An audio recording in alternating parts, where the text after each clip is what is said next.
Good evening, all. Would like to call to order the Wednesday, May 25th Select Board meeting. Let the record show that, Meg Arts, Christine DeVoe, and Steve Hornsby are here live at the library, and Kevin Schneider is joining us virtually. Hey, Kevin. And myself, I apologize, it's here, obviously. And before we get started on the Pledge of Allegiance, I would like to have a moment of silence for the victims of Valdosta, Texas. 19 children and 2 adults were murdered there, and I'd like to have a moment of silence.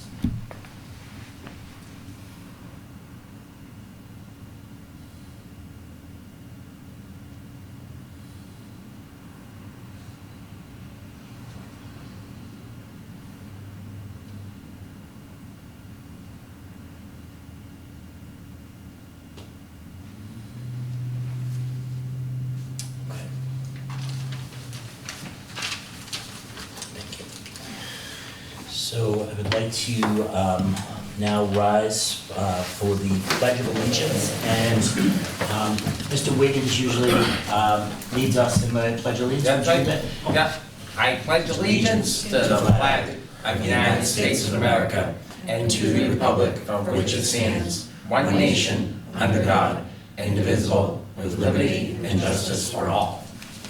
Thank you, Peter. Thank you. And I would like to also apologize. We usually have a blue drape in front of this table, and I would not wear shorts if I knew the new blue drape was not here. So I do apologize for that. Also would like to open up at the Select Board meeting, we do a public comment period. Is there anyone virtually or anyone in the room that would like to, that has a public comment? Right ahead. Please, sir. Please say your name. Stay right here. Actually, would you mind just coming here and stating your name and address and? Yeah. Perfect. Torrey Cooper, 6 Foxbury Road. I just got a couple questions. One is, I need to ask to see if the Board of Health could, I don't know, if somehow, some way, possibly have a little bit more power than they do. My family and I had to deal with an unbelievably, lack of a better term, horrific situation from a nearby abutter, and there was no cares given because the power that they have is they have the ability to fine the person, but nothing happens to the person if they don't pay the fine. There's no repercussion to that person whatsoever. So if there's no repercussion, what do they care, right? And this continued on well over a year to the point where we basically lost our yard for a summer because of this, and it was horrible. I don't know if there's something that could be done about that. It would be appreciated. I think the gentleman that is in the position he's in has done the best he possibly could. He's tossed every avenue, everything he possibly could at that situation. I had 3 things in total. That was 1. 2. May I ask Yes, you to give ma'am. a little, just more detail? I'm just trying to get. Well, I was context. trying to not be as. You don't have to name names, I'm No, just trying to right. get context. So what ended up happening was, these folks decided that, for whatever reason, we're just gonna leave out the specific details, that they wanted to pile trash, household trash, 40+ bags, On your yard. not in my yard. In their yard, but. I live down in, so everybody knows, Boxbury Road is right off the Reservoir Street. I'm on all of Reservoir, our- Okay, so all of our houses are fairly close together, and this being so close, it smelt like dead bodies in your backyard. Legitimately, without an exaggeration and not a joke. Like when I said we lost the yard for a summer, I'm not lying about it, No, it's real. I understand. So, I mean, that was that situation, but I mean, no matter what the situation, if a resident is being bothered by any type of Board of Health issue, that it should mean something. There should be, oh, well, I'm gonna fine you, that's cool, we're gonna fine them, but when you just don't even get a slap on the wrist, that's a little, you should have a little bit more oomph to them, The other one was, Xfinity Center is firing up. We've already had one show in the hole, which was a little bit of nothing show. We got bigger stuff coming on. So I've spoken with, I have quite a few friends that are on the force, and I've spoken with Mansfield, and I didn't really get a chance to speak to Mr. Clark here. But do we have the ability to create our own ways, roadblocks? I think that would go a long way. People were saying that we had to go through Mansfield and have them do it, but why don't we have that same ability? Or Yeah, do so I guess a couple things is Mansfield does it right from their command post, which Okay. is pretty easy to do the whole thing. Starting, so it's next Friday night, Lumineers concert. That's gonna be a big sold-out show. We will have offices stationed at several locations, North Washington at Cobb, Elm at Cross, Reservoir at 140, to stop people from coming in the Reservoir Street area. Also be somebody at Smith Street, because Smith Street's another area that Waze will send you down. But one of the instructions to the offices is, if you have Waze on your phone, you can just keep hitting the roadblock and traffic and, letting people know, so. Okay, Mr. Clark, that's cool, but would they do it so, like, I get an alert from Waze in the morning telling me that this road will be closed from X time to X time? I would like for us to do that. We should be able to go boom, boom, done, just the same as they do, you know what I mean? Because those officers are gonna be pressed, you know what I mean? I've seen them I live right there, I live on the corner of Reservoir and Boxbury. And for them to stop every car coming down there is gonna be next to impossible. You wouldn't wanna do that anyways. Imagine the traffic and people getting mad on their way home from work. Well, I wouldn't want to. I'll be honest with you, I think it does work, because if we don't have any officers there, it's gonna be a total nightmare. Oh, it'd be a horror show, So I absolutely. think it does work. As far as Waze is not that user-friendly for every single police department to do that. We tried it a couple of years ago. It was very difficult to get them to respond to us. Mansfield has a good rapport with them, so we've been letting Mansfield deal with it. And Mr. Cooper, Yes, sir. on the select board side, Christine DeVoe is actually working with, I believe, Mr. Snyder as well.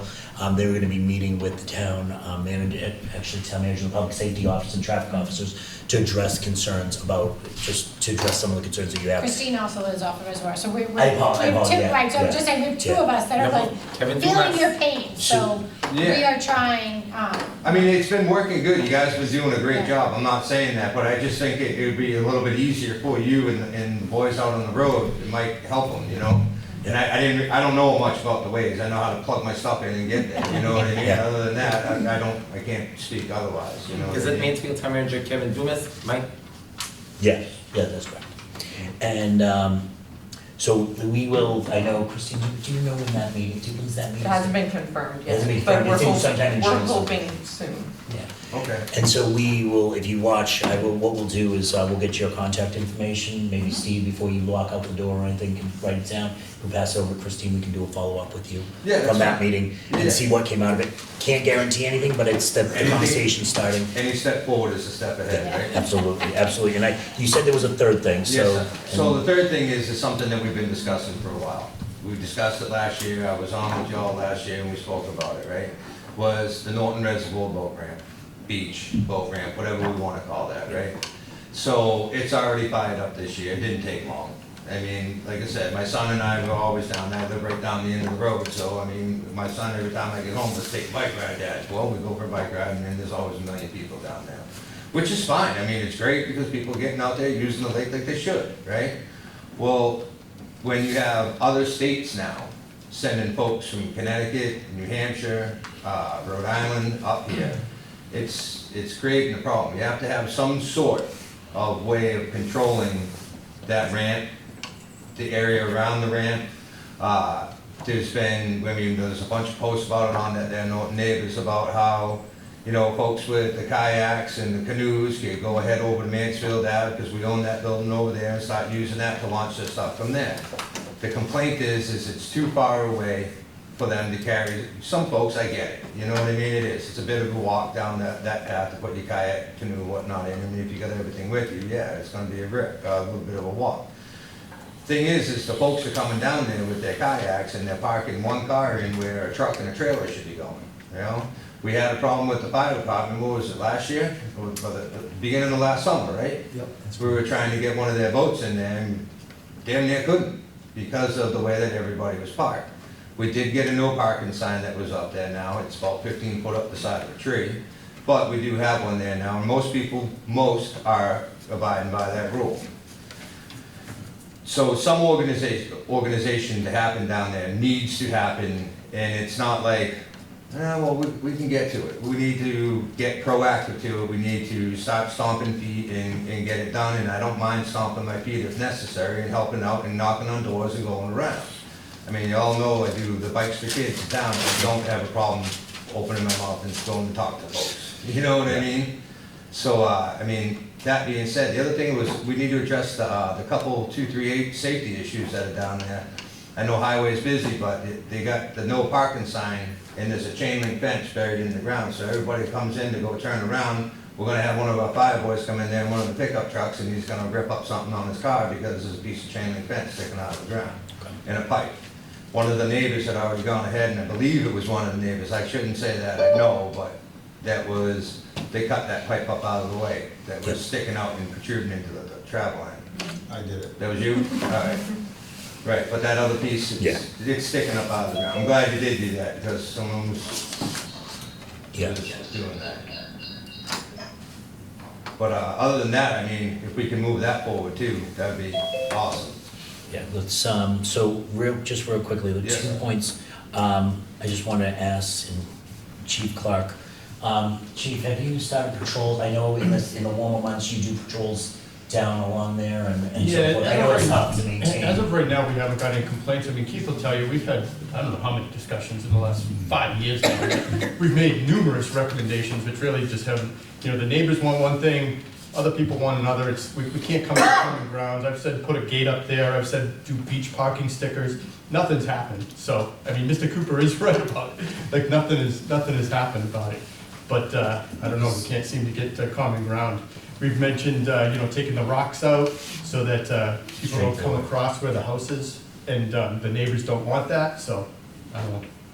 Is this, Mr. Town Manager, is this, I know this is the water bodies usually, and I don't want to kind of send this, but is this something that a bylaw, right, the police don't really have enforcement because it's very limited. Is this a bylaw thing, or is this, I mean, besides hiring a full-time attendant or during the summer months?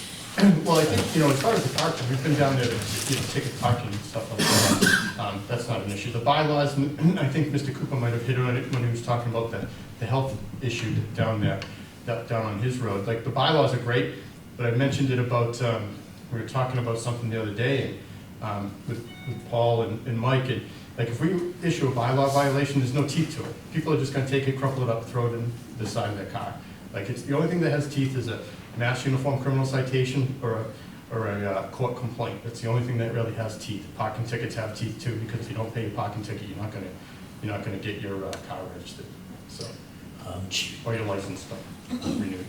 Right, so we should probably put in place like some parking lanes, you know what I mean, get some, because we had a big meeting down there, I think it was with the fire department and a few other folks, and it was the other conservation agent that was here, the woman there, and we had this big meeting and everything was supposed to come to light, and there was another company that was hired, and I don't know, that ball's still bouncing around somewhere, but it ain't bouncing anywhere where we need to have it. And it's the truth. I mean, it's gone. Because I feel bad that, like every time there's somebody down there, what am I supposed to do? Call you boys and have one of them come down there because somebody decided to park in the no?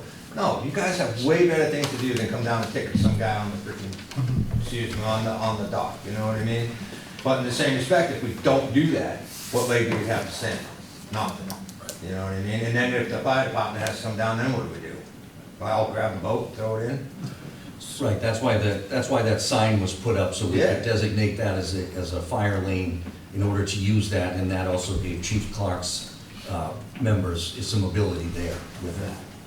So, Mr. Cooper, let us follow up on, I think the Board of Health thing, for me, that's one of those things where we have to find out what level of mechanism of enforcement. Oh, yeah, I kind of figured. And I would obviously need the Board of Health agent more involved in that discussion. He's a good guy. He worked his butt off. Yeah. Yeah. But it may not be, back to the chief's thing, there may not be a citation, but there may be something that we can do to think outside the box to get more teeth behind an enforcement. Yeah, because I just don't want it happening to somebody else in the town. They shouldn't have to deal with what I had to deal with. Understood. We're definitely going to be doing a follow-up regarding the traffic on the Xfinity. You could just, And then I'll walk over. yeah. I'm gonna I'll put, walk over with what you. I wanna try to do is put the Norton res situation on our agenda, if the committee, if the board's okay with it, several times, so we can just stem the conversations, maybe have the water body do a joint meeting with the water bodies, and obviously the safety officers and highway, and see if there's something we can do to brainstorm, because again, since I've been on here, this is the issue that keeps coming, this is one of those issues that keeps coming Well, up. one of the things you might want to find out is that that company was paid to come up with a solution. Where's the solution? They were paid money to do this. Yep. And No. that I don't know anything Well, about. then we'd have to look into it. That was through the conservation agent at the time, and she set it all up. So you may want to look into that one then. And Mr. Thomas has taken on the conservation, and Yep. he has been very, very proactive, and I will definitely address it. And actually, Mr. Town Manager, would you put that on your list of this, and I will also follow up with him. And what we can do is, if you give us we will follow up on all three of these issues, and what I can do is I can get back with you on those issues. Absolutely. The other thing I just wanted to say is the town's been awesome. Y'all know what I've done. Y'all know it. 311 bicycles we gave out last year. We're almost to 100 now. It's huge. We appreciate what you do. And well, it isn't what I do. It's what we all do. Because if we didn't have all of us, what would I be? I'd be a guy standing there with a wrench and nothing to turn, right? Seriously. If it wasn't for us folks all banding together and coming together, we'd have a lot of grumpy kids and no smiles. And instead, what do I have? A lot of smiling kids and happy parents and everybody else. So I appreciate you all, and I really do. I do like the fact that we all come together like that. Thank you very much. Thank you, guys. Thank you very much. Have a good night. Thank you. Is there any other public comments? Welcome. Yes, Peter Williams. Yes, I agree I like the idea of the joint meeting with the Mansfield Town Manager, Kevin Dumas, and the public office, and it'll be open to the public, so I can be there. And also, this summer I take photos of the concert goers at the Xfinity Center and videotape the traffic that Great. goes on there. Wonderful, thank you very much, Peter. Thank you. And any other public comments, online, virtually? I'm going to close the public comment period. I don't see any minutes listed here. Frank, where do we stand on minutes? I know that we've, I received two, that's such wishful thinking. Well, we're more than caught up. on I everything. received two today. Okay, I just have to. okay, perfect. All right, so next meeting we'll have them. Okay, and then we're gonna jump right into appointments and resignations and retirements. The first one is the appointments. I believe it's 7:19, Do so we I have think public you hearing? have to open that joint meeting, or is that something that could be pushed later? I know we have a couple of attendees. No, thank you, I apologize, thank you, Christine, for catching that. Perfect, actually, I'm going to postpone appointments, resignation list, and open our joint meeting with the planning board for 7:15. It's under new business, section 5. The planning board, Chairman Griffin, how are you today? I'm doing well, how are you? I'm well, and I apologize if I haven't been paying attention. You're still the chair of the planning board? Yes. Okay, We had, did all that last night. So, Wonderful, yes. wonderful. Do you want to call your meeting to order? Sure, I will call the planning board's portion of the meeting to order. We have three members joining remotely, myself, Bill Maher, and Laura Parker. And I apologize, I cannot see if anybody from the planning board is there in person with you. Yes, we do. You have 3 members here as well. I apologize. Stand up and just say your name, please. Wade Graff. George. Alan Boyd. Perfect. So you have 3 virtually and 3 in person. And with that being said, we have, looks like there are board appointments. We'll jump forward. Yeah, one candidate for an appointment for the one open position on the planning board. Okay, great. And I not see that here. What are you saying? Is he here? Is the candidate?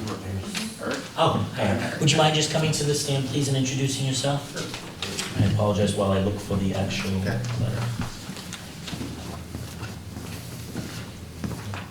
Hello, my name is Eric Norris. I moved to Norton about 3 years ago.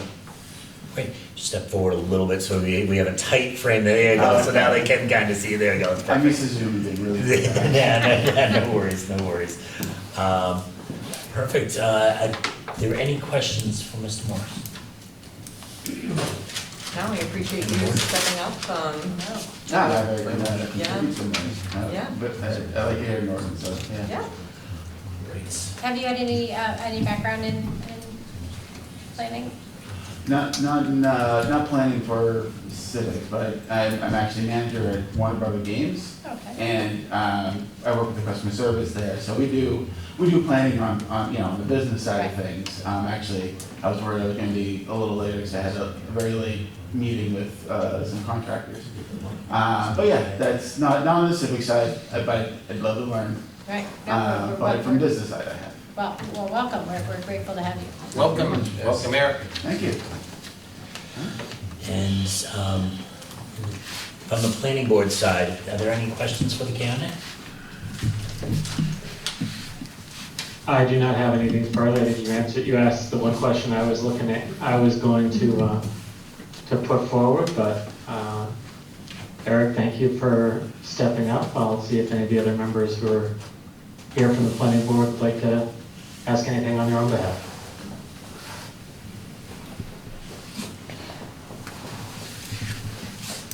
Chairman Griffin, I'm sorry. Mr. Chairman? Oh, I'm sorry, Kevin. Yes, please, I'm sorry. That's all right. Can I just ask Eric a quick question? Please. Why do you want to be on the planning board? I like Norton, actually. I moved here, like I said, about 3 years ago. Honestly, it was election day 2020, and I get to actually meet people because I moved here, the pandemic happened, but I meet people and they're really nice. And honestly, my wife actually saw on the board coming back from work, like there was a position open. I'm like, oh, okay, cool, I can contribute. That's really what it all comes down to. I haven't started the family yet, but want to start that in Norton. Very happy with the schools and all that, so that, like I said, I just kind of want to be a part of that. Awesome. So Chairman Griffin, anything else from the planning board? I don't believe so, no. Then I would surrender to you to take your first vote for the planning board, and then the select board will take a vote. Okay, so procedurally, we'd be looking for one motion from each body? Correct. Okay. So you just asked for a motion to approve Mr. Morris. Make the motion to approve the appointment, Mr. Mayor. Second. The motion was made by Mr. Booley, Second. seconded by Mr. Graff. As is usual for the planning board. That's a nice rhythm. Okay. Well, in that case, I'll go to the roll and I'll look for your help, Michael, if that's okay. That is absolutely. I'll start virtually and then move to your room in person. So, Bill, I'll start with you. Yes. Laura? Yes. I will vote yes. Great. Mr. Arts, Yes. Mr. Graff, Yes. and Mr. Booley. Yes. It's affirmative only. In the in-person is all 3 yeses.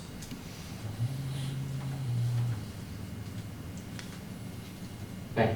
Okay, so it passed you, the vote was it 5? There are many people on the board. Six. Six. So thank you. There were five unanimous decisions, so. Mr. Chair, I'd like to make a motion to approve the appointment for Eric. Second. So Christine made the motion and seconded by Mr. Hornsby, and I apologize, Mr. Well. I keep calling you Christine. Oh, you're fine.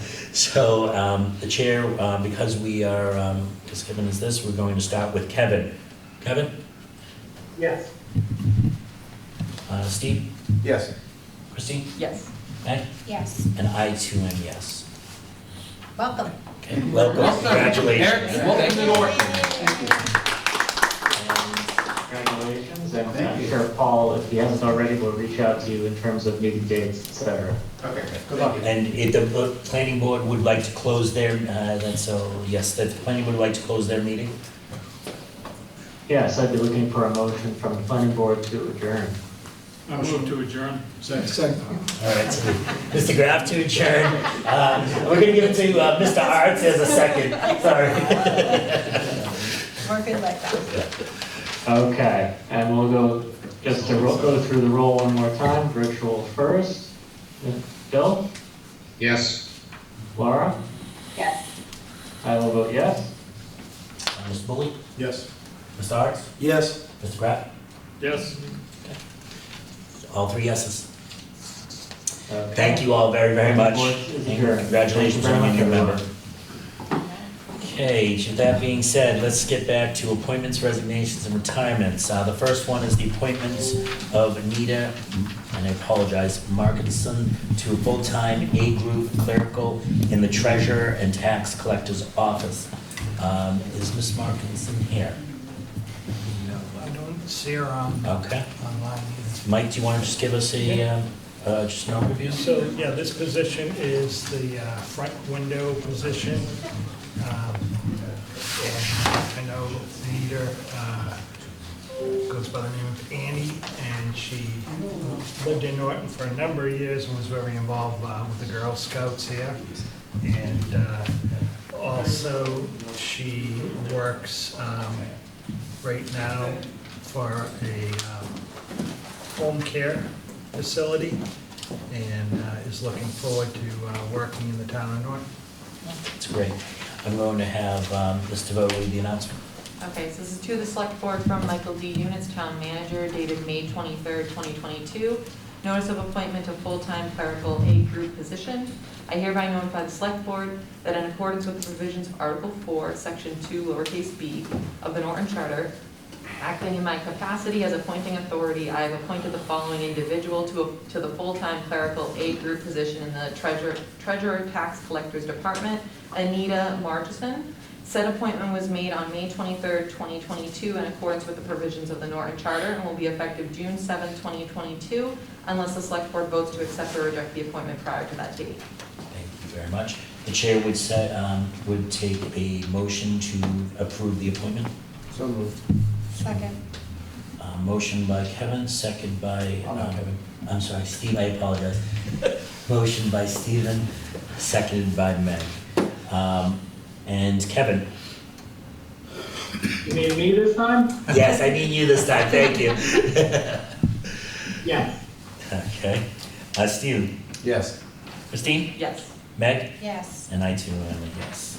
Congratulations to, you said Annie? Yes. Perfect. Annie, thank you very much.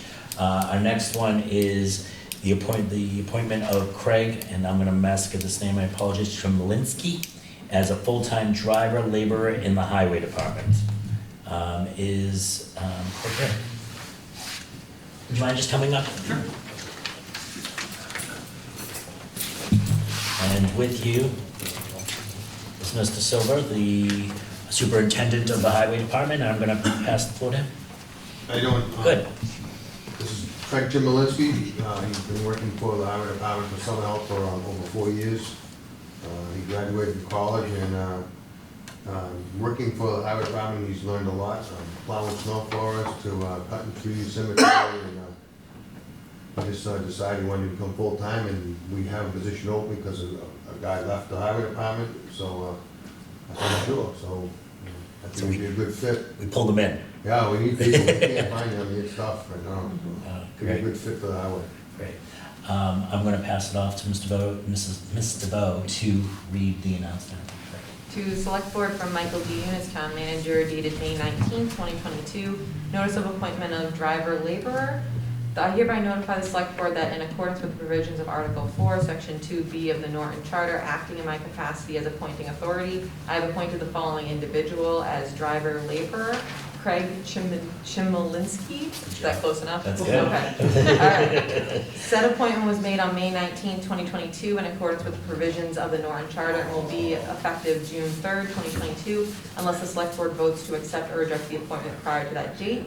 However, I specifically request the Board's acceptance of this appointment with an effective date of May 23rd, 2022.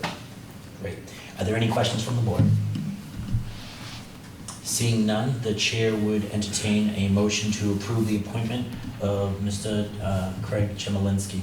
So moved, effective May 23rd, 2022. Motion from Steve, Second. second from Meg. Move to a roll call vote. Kevin? Yes. Steve? Yes. Christine? Yes. Meg?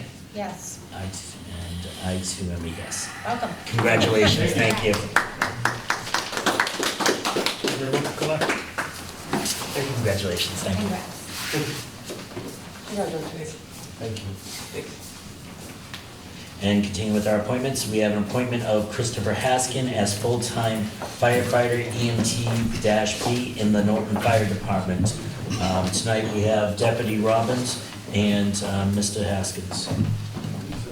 And the floor is yours, Deputy Robbins. Thank you, sir. I appreciate it. This is Christopher. He's our newest appointment. He is currently unmarried. He lives in Hanover. He works at his family business. We got him after he's retired now. He was a paratrooper in the Army for almost 4 years. He currently has his EMT, and he'll be working towards his paramedic and going with the fire academy through us. So you hired someone that jumps out of planes because they think because the planes aren't safe enough? I mean, it's yeah. So like you mentioned to us, the heights aren't an issue. Okay, so that's I'm going to pass it off to Mrs. DeVille. Thank you for your service. Thank you for the support. For reading that, thank you.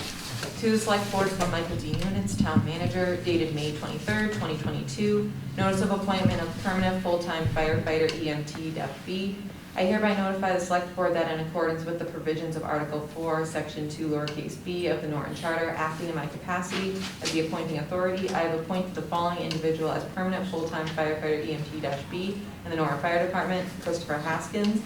The appointment was made on May 23rd, 2022 and will be effective June 7th, 2022 unless the Select Board votes to accept or reject the appointment prior to said date. However, I specifically request that the Board's acceptance of this appointment be effective June 13, 2022.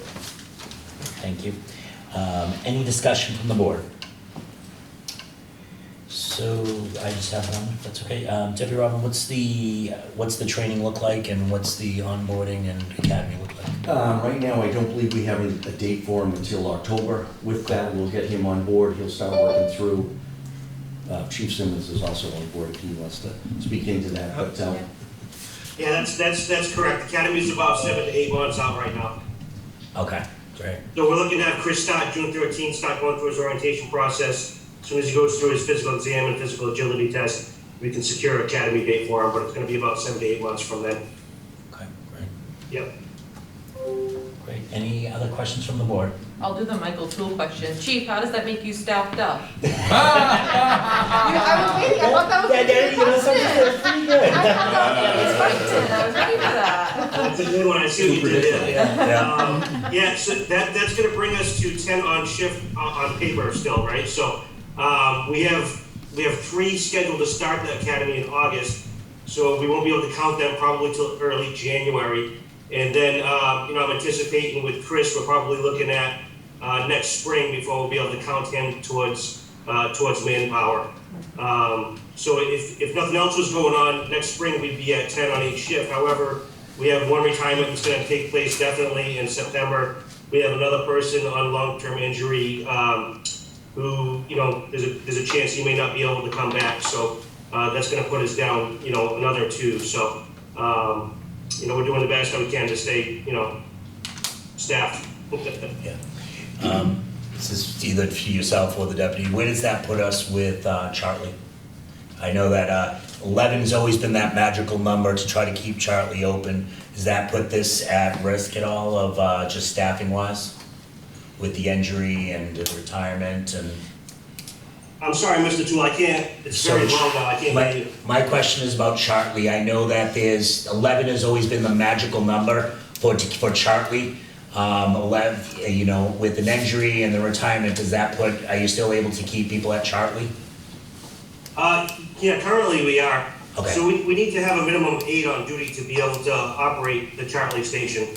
So right now, we're barely making it. That's why, you know, we needed the overtime money that we requested, is to maintain that level of 8. The hope is that at some point we can actually get the 10 people that are not just on paper, that actually count towards staffing, so that we can drop by 2 before we need to fill overtime, which will kind of level off and make the overtime a little bit more predictable and manageable. Perfect. Any other questions for the deputy, the chief, or Mr. Haskins? Okay, then I am open to a motion to approve the appointment of Christopher Haskins. So move for June 13th? Okay. Second. Motion from Steve, second by Meg. Kevin? Yeah, I can barely hear you guys. I'm not sure what's going on. Something, yeah.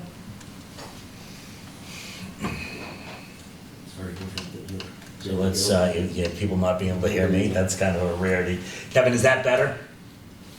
I can barely hear you, but yes. It's gotta be, because I have this issue. Okay, so Kevin was a yes. Steve? Yes. Christine? Yes. Meg? Yes. And I too am a yes. Okay.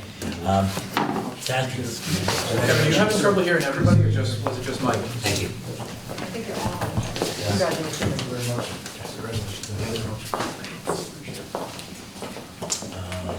So Kevin, are you having trouble hearing just me or everyone? Hey, Steve, will you give a check down there? Kevin, can you hear us? Can't hear you at all. What about me now? Can you hear us? Kevin? It sounds like the microphone went off. Is there a way that it may Speaker have? connection? Oh, in audio settings? Hold on a minute. Why did this, I've never seen that before. Just click on it. Yeah, right. Give us 1 second.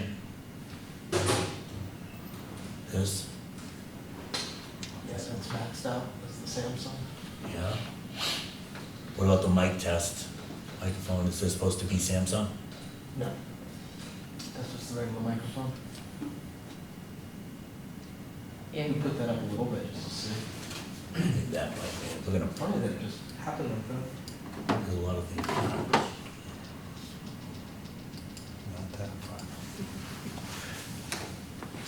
I can't grab it, that's the problem. Can you do it on a laptop? Can you go to the volume on the laptop?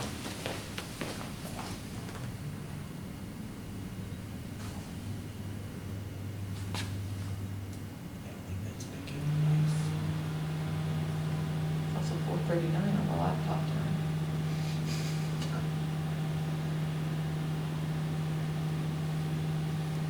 It's on automatic Okay. to adjust the microphone volume. Nobody else can hear us on that group? They're having trouble hearing us. Everybody is? Steve, you don't think it's the one below that? Because it's plugged in as USB. Let's try that then. Steve Bernstein, can you hear us?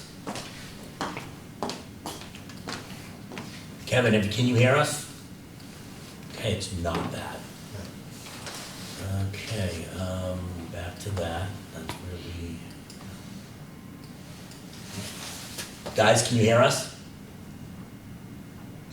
So somebody shake their head, Chief yes. is shaking. Yes, you're back. All right, is that better? Loud and clear. Awesome. Good night.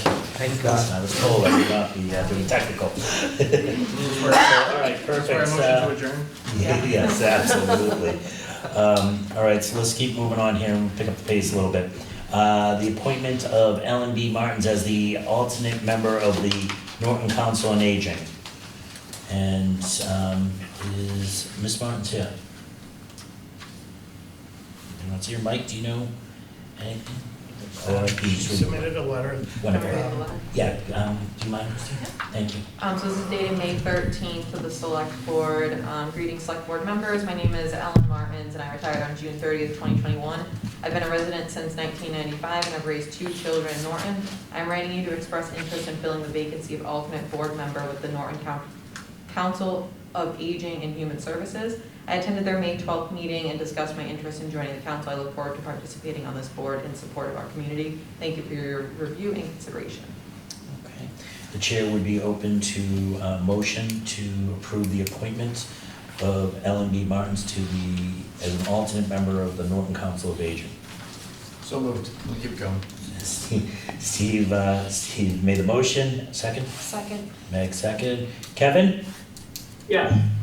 Steve? Yes. Christine? Yes. Meg? Yes. And myself is a yes, okay. The next is an appointment to the Board of Surveyors, surveyor position. Is that my name? I think that's me. Please, is there a Are you letter? or Nicholas? is it- So while he's coming up, Oh, Brian. I'll just explain. There we go. So the Board of Survey, this is in the building code, and if the building inspector requires that a property be boarded up, or if it's not structurally sound, and the owner doesn't correct the issue, then the building commissioner can take the case to the Board of Survey. And under the Board of Survey, one of the requirements is you have the building commissioner, the fire chief, and an disinterested party, and then also it says a surveyor. Though he's not a surveyor, he is an architect, and under that parameter, the state says you can appoint someone other than a surveyor, so that's why we're coming to you. Otherwise, the building commissioner appoints, if there was a surveyor, he'd just appoint the surveyor. But we have an architect, and I think when it comes to buildings, I don't know why they say a So this is surveyor. a new position? It's an existing opening. Or it's a requirement under the, Right.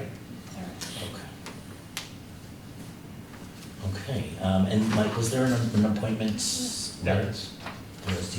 Yeah. Would you mind reading it? Yep. Mr. Units, I am writing you in regards to establishing a new board of survey for the town of Norton. Chief Simmons from the Norton Fire Department and myself have discussed this and have 2 members of the community who have expressed their willingness to work with us as needed on the board of survey. The requirements of the members of the board are building commissioner for the town, chief of the fire department, 1 disinterested party, and 1 surveyor. That being said, there is a disinterested party who is willing, but the second member is a registered architect, not a surveyor. The select board has the authority to appoint a member to this board who is not a surveyor. If you feel that this is necessary, I will arrange any information you need for that member. The 4 members of this board of survey are proposed to be Nicholas Afridi, I apologize. Afridi, okay, thank you, sorry. Simmons, Dylan Rivero, and Brian Spangler. Did I get that one? Yes. All right. Both Dylan and Brian are residents of Norton. Please let me know how you'd like me to proceed with the appointing this board, as I feel it is imperative to have this in place in case we need to activate its members for anything. This is why we give Christine the hard work, it's like she juggling all those names. No, you did a great job. Do we need to appoint Dylan and Brian? I was going to say, this would be, I'm going to, No, they're appointed by the building commissioner. so, The only reason you have to act is because he's asking you to appoint someone that's not a surveyor. All right, thank you That's for the an architect. clarification. And Brian, I'm not sure if this is a question for you. What would be the difference having an architect versus a surveyor? Like what, if you were to say, what are the biggest job differences? Sure. So professionally, a licensed surveyor in the state would be someone who's preparing like a plot plan or something like that, who's authorized to use the tools to actually lay out a property, which I'm not licensed to do. I have a separate license through the state, which is an architect's license, which allows me to just do different things professionally. And I have a seal issued through the state that has certain stipulations that I can seal certain things basically and not others. And similarly for a surveyor. Okay. and Chief, Chief Simmons, as you were the appointee, you were the, one of the individuals that kind of do this. What do you see? You see this of any problem, but obviously architect versus surveyor? No, not at all. I think Brian will be a huge asset. He's also a member of Norton Emergency Management, and we've worked together on several occasions. He's very dedicated and intelligent, so I fully support that decision. And anybody else on the board have questions? Okay. Seeing none, the chair would take a motion to appoint to the Board of Survey a surveyor position, Ryan Spangler, due to the title being an architect. So moved. Second. Motion from Steve. It's Second. immediate, correct? And this appointment takes immediate? Yep. Thank you. Motion from Steve, second from Meg. Move to the vote. Kevin? Yes. Steve? Yes. Christine? Yes. Meg? Yes. And I too am a yes. Congratulations. Thank you very, very much. Thank you. Okay. Thank you. Thank you. And move to a appointment of Sean Murphy as full-time civil service police officer. Chief Clark and Sean Murphy will be presenting. Good evening. Good evening. So I respectfully request that you make the appointment of Sean Murphy for September 6, 2022 to attend the Randolph Police Academy. Mr. Murphy is a graduate of Norton High School. He's pursuing a bachelor's degree at Bridgewater State University. He's also in the Massachusetts National Guard and has been for over 3 years. He's also an assistant soccer coach at Norton High. He's a member of the 2017 state championship team. 2015. 2015. He's passed the background, all the medical, physical, and psychological screenings and guidelines as prescribed by coach. So, if attending the academy in September, he'll probably graduate in February, start the FTO program, and he'll be part of the shifts in May of 2023. And is it just the title that I'm seeing? I don't remember it being civil service. Is that just because it's appointment from the civil service? That's what it is, yes. Okay. Questions from the board? No, just comments. That's wonderful. Congrats. Thank you. And thank you for your service. Thank you. And seeing none, I'll do my reading. please, thank you, Christine. To the Select Board from Michael D. Units, Town Manager, dated May 23rd, 2022, notice of appointment of full-time civil service police officer. I hereby notify the Select Board that in accordance with the provisions of Article 4, Section 2, lowercase b of the Norton Charter, acting in my capacity as appointing authority, I have appointed the following individual as a full-time civil service police officer, Sean Murphy. Said appointment was made on May 23rd, 2022, in accordance with the provisions of the Norton Charter and will be effective June 7th, 2022, unless the Select Board votes to accept or reject the appointment prior to that date. However, I specifically request the Board's acceptance of this appointment with an effective date of September 6th, 2022. And again, any questions from the board? Okay. Seeing none, the chair would be open to a motion to approve the appointment of Sean Murphy as full-time civil service police officer. So moved for September 6th with my appreciation. And second, with my appreciation. Steve with the motion, Meg with the second. Kevin? Yes. Steve? Yes. Christine? Yes. Meg? Yes. And I am a yes with congratulations and my approval. Thank you very much. Thank you very much. Welcome aboard.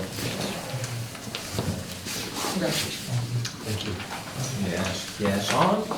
Okay, continuing with our appointments and so forth, we have the appointment of a civilian traffic control personnel with an effective date of May 30th, 2022, with 3 members that will be appointed: James Mogilowski, Sean Murphy, and Alex Turcott. Christine, do you want to read, just do me a favor, one reading with 3 names? Yep. Perfect. To the Select Board from Michael D. Units Town Manager, dated May 23rd, 2022. Notice of appointment to Civilian Traffic Control Unit. I hereby notify the Select Board that in accordance with the provisions of Article 4, Section 2B of the Norton Charter, acting in my capacity as appointing authority, I have appointed the following individuals as a member of the Civilian Traffic Control Unit: Alex Turcott, James Domaglowski, and Sean Murphy. Said appointment was made on May 23rd, 2022 in accordance with the provisions of the Norton Charter and will be effective June 7th, 2022, unless the Select Board votes to accept or reject the appointment prior to that date. However, I specifically request the Board's acceptance of this appointment with an effective date of May 30th, 2022. Perfect. Any questions from the board? By the way, that was pretty impressive. Yes. Any questions from the board? Just one question, do we move all 3 at once, or do we have to move? We can move all 3 at once because it's the same position and they're serving. Okay. And the same date. I got it. Any questions? Seeing none, the chair would take a motion to approve the appointment of the 3 individuals of the civil traffic control personnel with an effective date of May 30th, 2022 of James Domaglowski, Sean Murphy, and Alex Turcott. So moved. Second. Motion from Steve, seconded from Meg. Kevin? Yes. Sorry, Steve? Yes. Christine? Yes. Meg? Yes. And I too am yes. Thank you. Thank you very much, and I I apologize. just wanted to maybe take a quick minute. I talked to the town manager earlier Please. about the events from Texas yesterday, to maybe just talk about school safety for a minute. Thank you, great. And maybe answer any questions that anybody might have. You know, the police department has a flourishing school resource officer program where we have 2 dedicated school resource officers. Who are they, Chief? Sergeant Jacob Dennett and Patrolman Mark Robichaud. And they split their duties basically between the high school, the middle school, and then they split up the elementary schools. Shortly after the incident yesterday, I had communication with the superintendent, Joe Byetta. He couldn't be on today because he had another meeting to attend, but we are always in constant communication. We have a great relationship. The schools have a great relationship with the police department. You know, safety of the students, staff, and faculty is certainly a priority. Most recently, you know, we all conducted at the beginning of May active shooter training. Do it yearly. We also have we had shift bid May 1st, and there's an officer that went to Days who's trained as an SRO that's already making some movements in the elementary schools to take some burden off of those 2 officers. So I just wanted to kind of throw that out there, and you know, if you have any specific questions, I'd be happy to answer. Any questions from the board? No, I have 3 kids in the schools, and I always felt that they were in great hands, and so appreciate all that you guys do. I can't imagine being in those parents' shoes. So thank you for everything. Yeah, I'll concur with that. My kids love the officers at the school, so. Thank you. Okay. Chief, just the one question I have is, do you, and I know it's tough because that's there, this is here, do you guys ever do a debrief of once the investigation's coming up, or just once it's kind of public, a debrief of what happened, to say, okay, we could see that? I mean, Newtown has a very similar school setup. There'll be an after-action report that's conducted and be sent out. I mean, it'll probably be months and maybe even years down the road. Ironically, the FBI submitted the 61 active shooter incidents that happened in the last year yesterday, just before the incident happened. So, you know, we are in constant communication with the FBI and other areas to figure out best practices and stuff like that. But, you know, I gotta say, like, you know, we have a flourishing school resource officer program. You know, there's people that wanna get the officers out of the schools in this Commonwealth, and that's not something we can tolerate, so. And does the Commonwealth have any kind of red light, red warning things where someone's buying a large amount of ammunition or anything? I'm not even sure what the rule is. Do we have red lights that you get so notified? to be honest with you, Massachusetts has really strict gun laws. in the way people get them. You know, from what I read yesterday, there's two things in particular. We always talk about threat assessments, and we work collaboratively to make sure that there's no threat that gets kind of by us. You know, there was talk in media that the kid put out on social media that he was going to do what he was going to do. Like that would have, I mean, our school resource officers will get that information and work collaboratively with the school and track that down. That would never happen. An 18-year-old wouldn't walk into a firearms store and buy an AK-47. You can't buy one in Massachusetts. It's against the law. So, Yeah, we appreciate what you do, and we appreciate you updating us on just kind of keeping it, you know, this is our hearts and thoughts and prayers with the families down there. So we again thank you and stay safe as well. all right, thank you. Stay safe, Chief Clark. So, no discussion about anything that she thought so. So with that being said, let's move on to licenses and permits. The first one is vote to approve a one-day beer and wine liquor license to Holly Malouf for a private event at Everett Leonard Park, 3:30 p.m. to 6:30 p.m. on Saturday, June 4th, 2022. Just trying to find this. Is there any open to the board of any questions? Or Mike, do you want to walk us through some of these, or are these just regular licenses, nothing out of the ordinary? This one is just regular at ELP. The chair would take a motion to approve or it's actually, chair would take a motion to approve a one-day beer and wine liquor license for Holly Malouf for a private event at Everett Leonard Park at 3:30 p.m. to 6:30 p.m. on Saturday, June 4th. So moved. Steve, Second. motion. Meg seconded, and did I ask if the discussion, Meg? Yeah, Okay, discussion. thank you. All right, Steve, Yes. Kevin, Yes. Christine, Yes. Meg? Yes. I too am a yes, okay. The next one is a motion, basically a vote to approve a one-day beer and wine liquor license for Lies to Silver for a public event on 185 North Washington Street from 12 p.m. to 8 p.m. on Sunday, June 5th, 2022. Any questions? I think Kelly's on. Yes, someone is on. Okay, great. And, did you say Kelly? Kelly, yep. Okay. Kelly, how are you? Good, how are you guys? We're well, thank you. Do you want to walk us through over the event that's going on?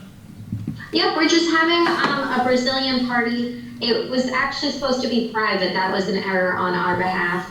We're selling tickets to it, and beer or wine would be sold at. So we're not getting an invite, is that what you're saying? I'm teasing. If you'd like to buy a ticket, you're more than welcome. Fair enough, fair enough. Does the board have any questions? Yeah, Kelly, do you do this as a fundraiser, or is it just kind of like a gathering? This is just a big gathering. It's a big celebration of the culture. Awesome, thank you. Any other questions? Okay, the chair would entertain a motion to approve the one-day beer and wine license to Elias De Silva for a public event at 185 Washington Street from 12 p.m. to 8 p.m. on Sunday, June 5th, 2022. So moved. Second. Motion from Steve, second from Meg. Kevin? Yes. Steve? Yes. Christine? Yes. Meg? Yes. And I too am a yes. Great. Thank you very much. Have a great event. Thank you. Okay, the chair, chair would take a motion to approve the special events. Actually, let me just, do not motion yet, but special events parking permit application for property owned by Risuto Brothers LLC, Joe Venati Risuto attendant, for parking 59 spaces at 253 Mansfield Avenue from May 20th, 2022 to September 30th, 2022. I'm assuming this is a standard Xfinity. Yes, I know that. Are they I know that online? What's that? He's here? Oh, I'm sorry, sir. Hi, all right. Would you mind coming up? I'm here, but my English is, it's not that great. I've been here 45 years, 43, I'm sorry. Where are you from? And I'm Italian. Your English is better than my Italian, trust me. I've been doing this parking for quite a few years. I do it for a cousin of mine, the owner of the property, and which he couldn't attend the meeting because he's got a very sick wife. He's got Alzheimer's disease, and maybe Chief Clark, he knows him. Great. He used to own the car wash up on the street. Okay. You know what I'm talking about? And You have a plan there of where the parking will be? So you're doing parking for Xfinity Center? yes, Yes. So you've been doing it for many Yeah, years? I do it because they use the trash at that place. They Okay. use them for bathroom and stuff like that. When I started it, I started to you know, to be there to clean that property. And sometime I stay there until 1:30 in the morning. Does the board have any questions? Does the board have any questions for Mr. Rizzuti? Rosito. Rosito, my Italian is horrible. Sorry, Mr. Rosito. Does the board have any questions for Mr. Rosito? I have one question, and I think it's just probably late. I don't see a police department sign off on this. It wasn't because I had the old form, and the lady from the office called me, and I filled the new form. I guess the chief, he did sign the other form, Okay, and so the new one wasn't done probably. okay, perfect. We got the nod, and we'll make sure that catches up, and we'll make sure it's signed as well. Any other questions, board? Okay. With that being said, the chair would take a motion to approve the special events parking permit and application of the property ownership of, I'm gonna mess it up again, Rosito Brothers. Rosito Brothers LLC, Giovanni Rosito, attendant for 59 parking spaces at 253 Mansfield Avenue from May 20th, 2022 to September 30th, 2022. Well, I put those dates in because probably that's what they, Xfinity? Yeah. you know, that's what they are. Yeah, that's perfect. Great. So I have a motion from Steve A second. and a second from Meg, and we'll move to the vote. Kevin? Yes. Great. Steven? Yes. Christine? Yes. Meg? Yes. And I am a yes.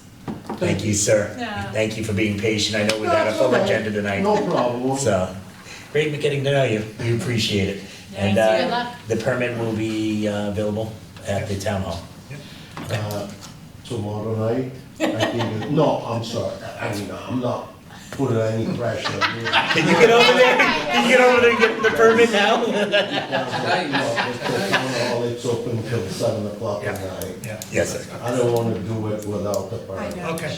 No, we appreciate that. I will be appreciative if it's ready tomorrow night. Okay. You know, Well, but otherwise, if I know it's Don't worry, the done. chief's right here, so you're not gonna get shut down As much tomorrow. as I want to move this meeting along, I'd love to see Michael squirm here a little bit. I've never been any problem to the chief. No, he's And the right chief here, we're all here. knows very well, he never been to my place. Because I don't accept young kids, I don't accept alcohol, I don't accept anybody. There you go. Thank you very much. We Thank you. appreciate it. Thank you, sir. Appreciate it. Okay, thank you, Mr. DeFranco. Thanks, Thank sir. you very much. Thank you, sir. Thank you. Thank you, good luck. If you girls ever go to the concert, come and see me. What about me? Thank you. Earth, wind, and fire, I'll take it. No problem. We get the free VIP park. Thank you, guys. Thank you. Thank you. I'm all set. Yes, All you're set, good. sir. Thank you very much. Thank you. Good night. Thank you, good night. I want to get the bottle of wine, just sit down and talk with him. He seems like a lot of fun. No alcohol. It's- No, that's what he said, absolutely. Good, thank you, Meg. So the next on the agenda is the vote to approve the one-day beer and wine liquor license to Scott O'Rourke on behalf of Wheaton College for a private event. No, you missed Colleen. Yep, go. Colleen Robichaud. Oops, I apologize. It was different in the packet. Let me see, I'm sorry, my legs raised. Let Let me restate that. The vote to approve a one-day beer and wine liquor license to Colleen Robichaud for a private event at Everett Leonard Park from 12 noon to 5 p.m. on Saturday, June 12th, 2022. Sunday, June 12th. Yes. Sorry, I'm just kind of messing up. It's Sunday, June 12th, 2022. So, open it up. Actually, would you mind coming? Sure, no problem. Gotta make Everybody as well. We got it here. I want to Back say graduation. Yes. How's everybody doing? Good. The event, actually push that forward. Yeah. Otherwise you can't see it. There we go. The event that you're having? So it's a family graduation party. Great. And we actually changed the time to 12 to 3. 12 to 3. They're out of here, get them out. There you go. Exactly. Good job. We're not providing, we just figured it'd be responsible in case, some goes, anybody wants to have maybe a glass of wine, and yeah, that's it. That's great. Anyone on the board has questions? So it wasn't signed off by anybody, is that okay? Yeah, it's probably signed off by now. By now, okay. Yeah. When the packets were made. Okay, so we'll just double check when we sign it. that it's Should we make the signed off. motion just with pending appropriate Sure, signs? that's fine. Sure, it's legal. Okay, any questions from the board? Then the chair would accept a motion to approve the one-day beer and wine liquor license for Colleen Robichaud for a private event at Everett Leonard Park from 12 noon to 3 p.m. on Sunday, June 12, 2022, with appropriate sign-offs. So moved. Second. Okay, motion from Steve, second from Meg, and we can move to the vote, and that would be Kevin, Yes. Steve, Yes. Christine, Yes. Meg, Yes. and I too am a yes. Congratulations on your graduation. Thank you. Thank you. Have a good night. Thank you.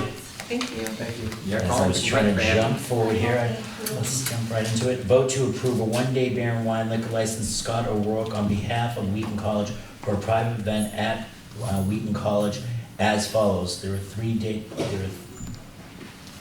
different requests here. At Larcom Courtyard on Friday, June 3rd, 2022, from 8 p.m. to 12 midnight. At Larcom Courtyard on Saturday, June 4th, 2022, from 8 p.m. to 12 midnight. At the Hood Courtyard on Saturday, June 4th, 2022, from 3 p.m. to 5 p.m. And is anyone from Wheaton here? I thought I saw someone on earlier, but I don't see anyone. All right. Mike, do you know anything about these? This is just, as they say, Graduation ceremonies. right, private events for the college. No, they already had graduation last weekend, so.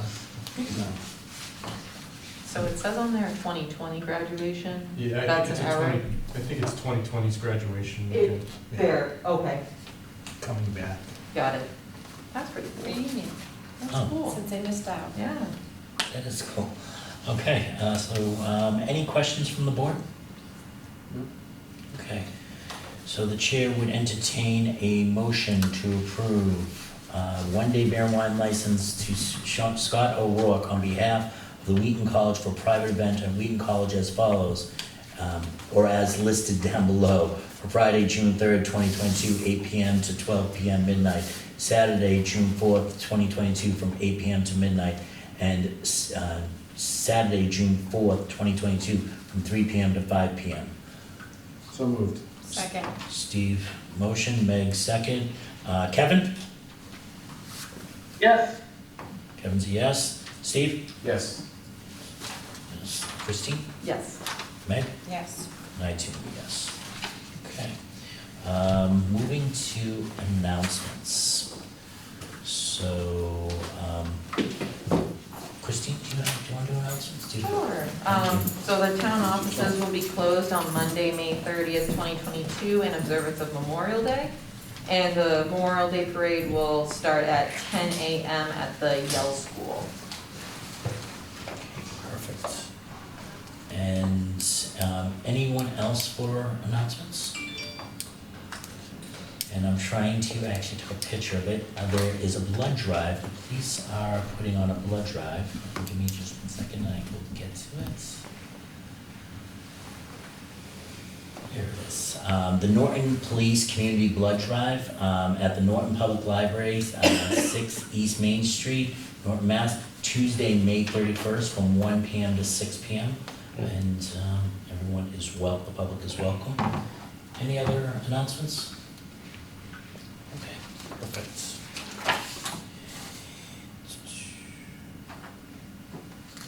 Let's jump right into new business. Welcoming of the new select board members, and I wanted to, we bumped this off into this meeting so we could have them both here.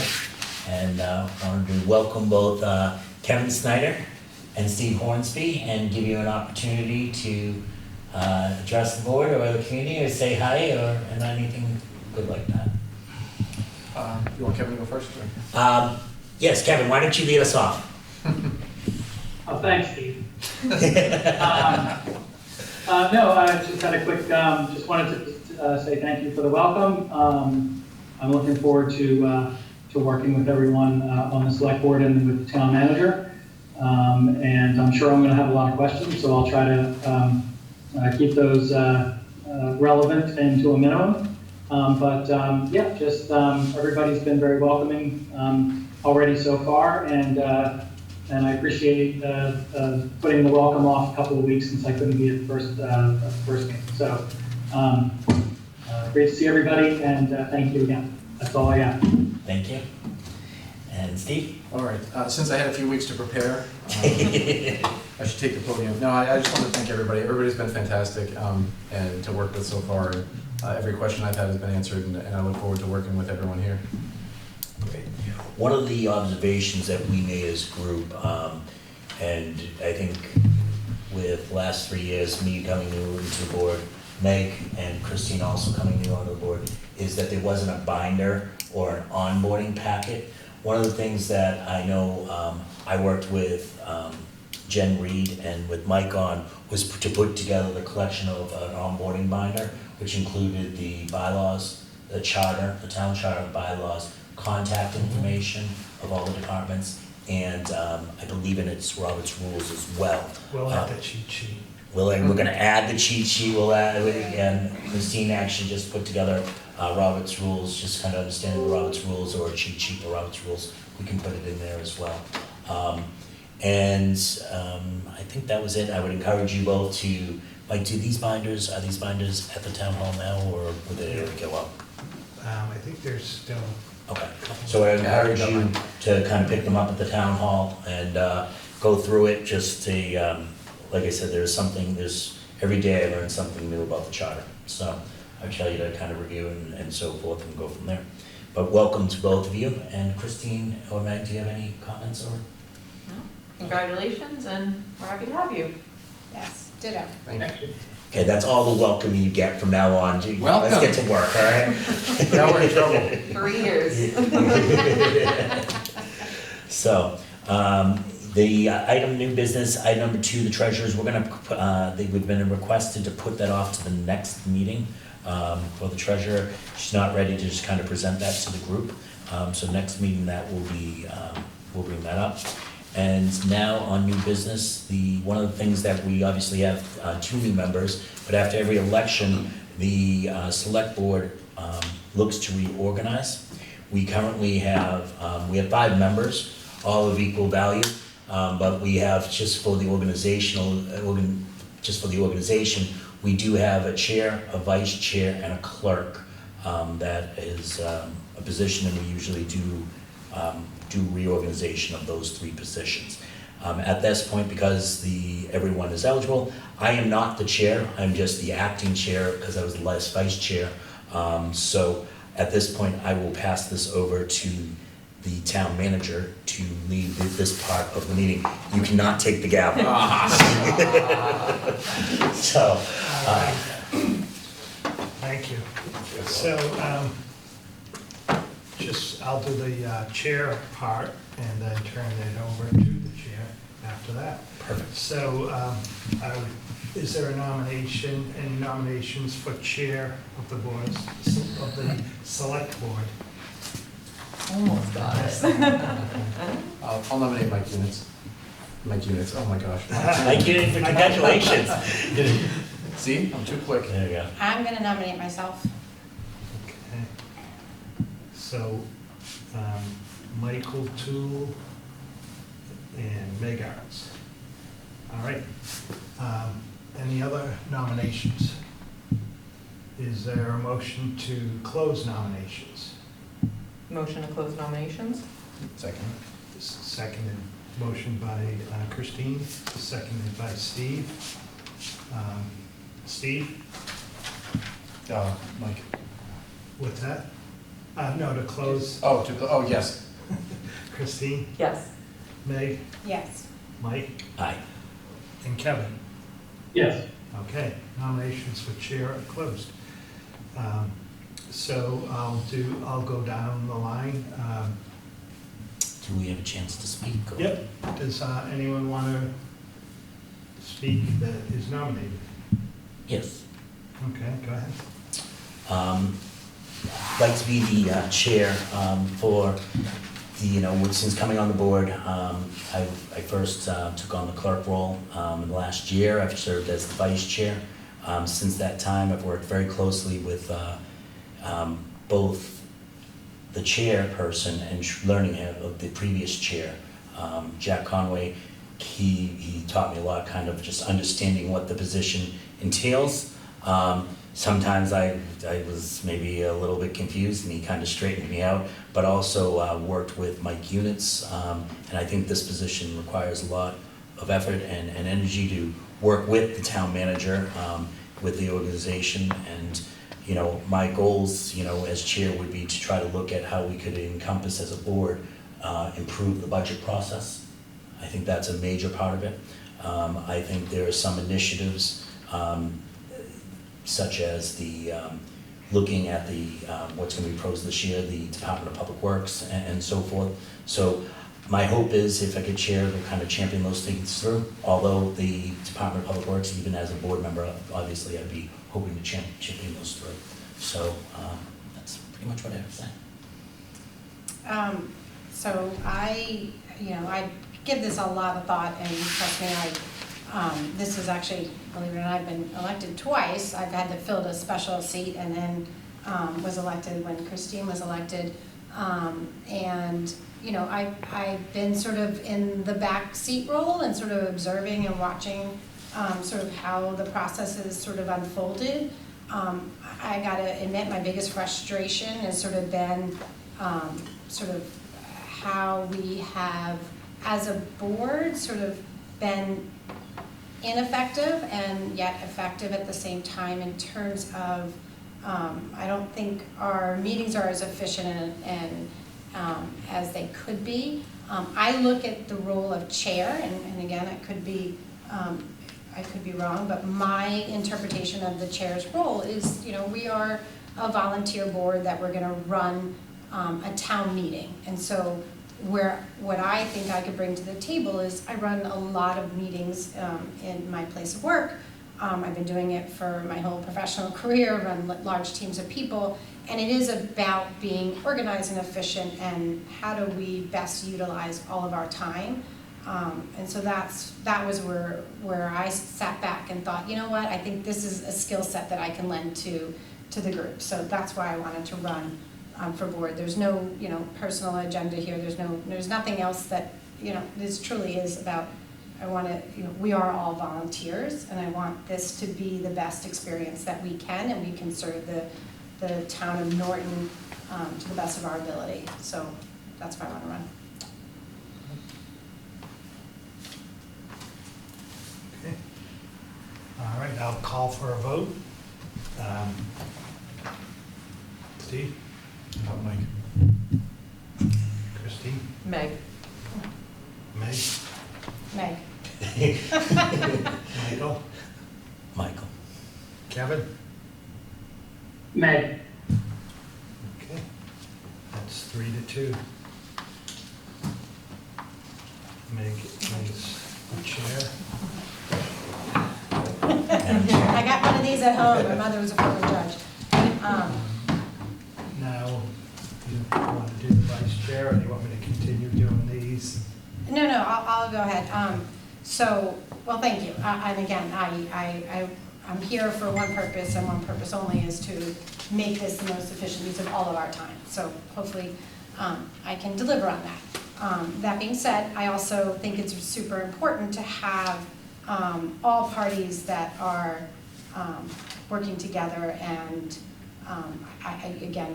this town has been divided for so long, and we had, yes, a big change in the sea of leadership here and the select board and other positions in town, and unfortunately I still think there's much more room to be improved. So with that said, I would like to nominate Christine as vice chair. Thank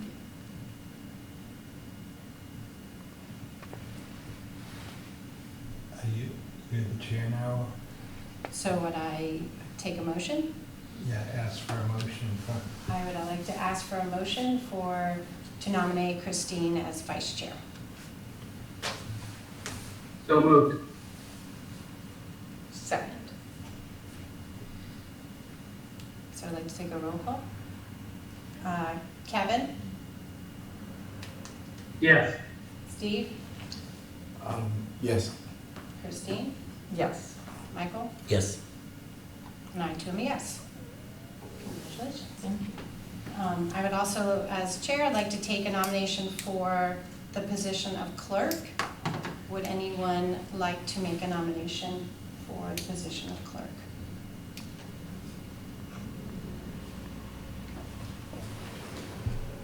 Nobody wants to nominate as clerk. It's really not that bad.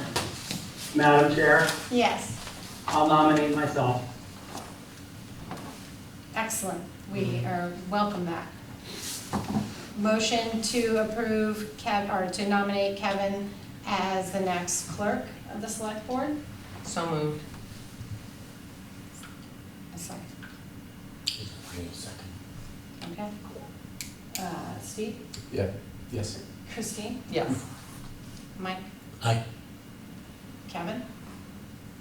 Yes. And I too am a yes. Congratulations. Thank you. Do you have an agenda? Not yet. All right, so we're gonna move to vote for a designate member of the select board to approve all warrants. I'd like to make a motion that Meg is the member that approves all warrants.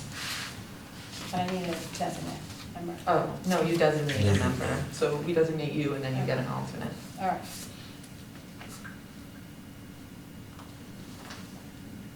Second. Moved, anyone second? I can't second. Oh, I'll second. All right, Kevin? Yes. Yes. Christine? Yes. Michael? Aye. I too am a yes. All right, a motion to vote to designate an alternate member of the select board to approve all warrants when the designee is unavailable to fulfill this function. I would designate Steve Hornsby. He's in town and he's close. I'll second that.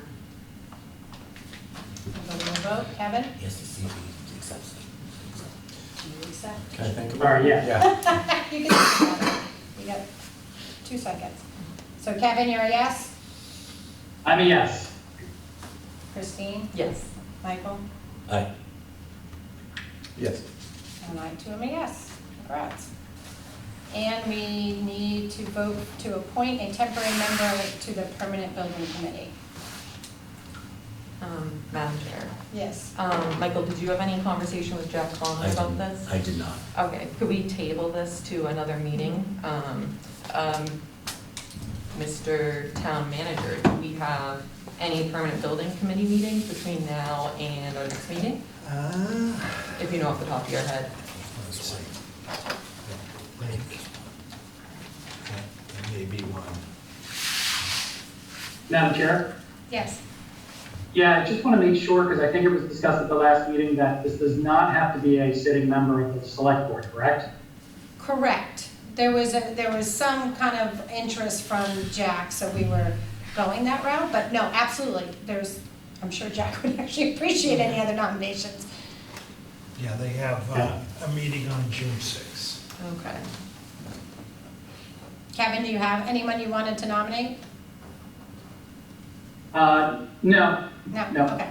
I mean, I think if it's something that Jack is interested in, then maybe Okay, we should all give right. him first crack at it. We'll put it on the next agenda and solidify that. What's the need for having a representative there?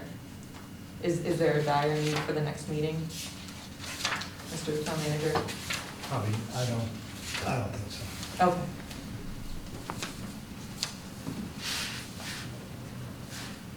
All right, the next new business is declaration of June as Pride Month. Do you have the information? Yeah. Kevin, I know you're clerk now. Do you want to read it, or would you like me to read it? Yeah, I can certainly read it. Just give me a second to find it. Make sure I have the most recent copy.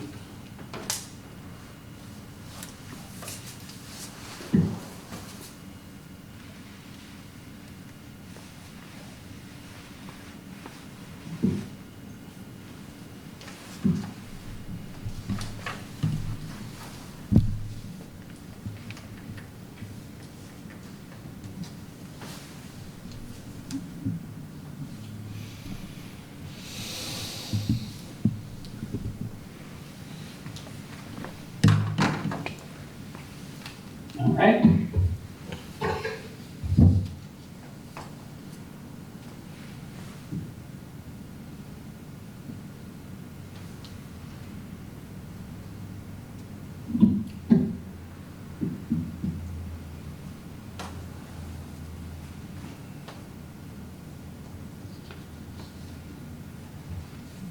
Okay, here we go. Town of Norton proclamation, lesbian, gay, bisexual, transgender, and queer Pride Month, June 2022.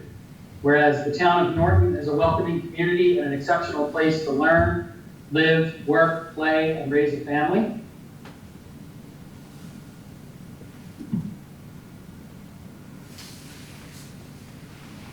And? Sorry, hang on. That's all right.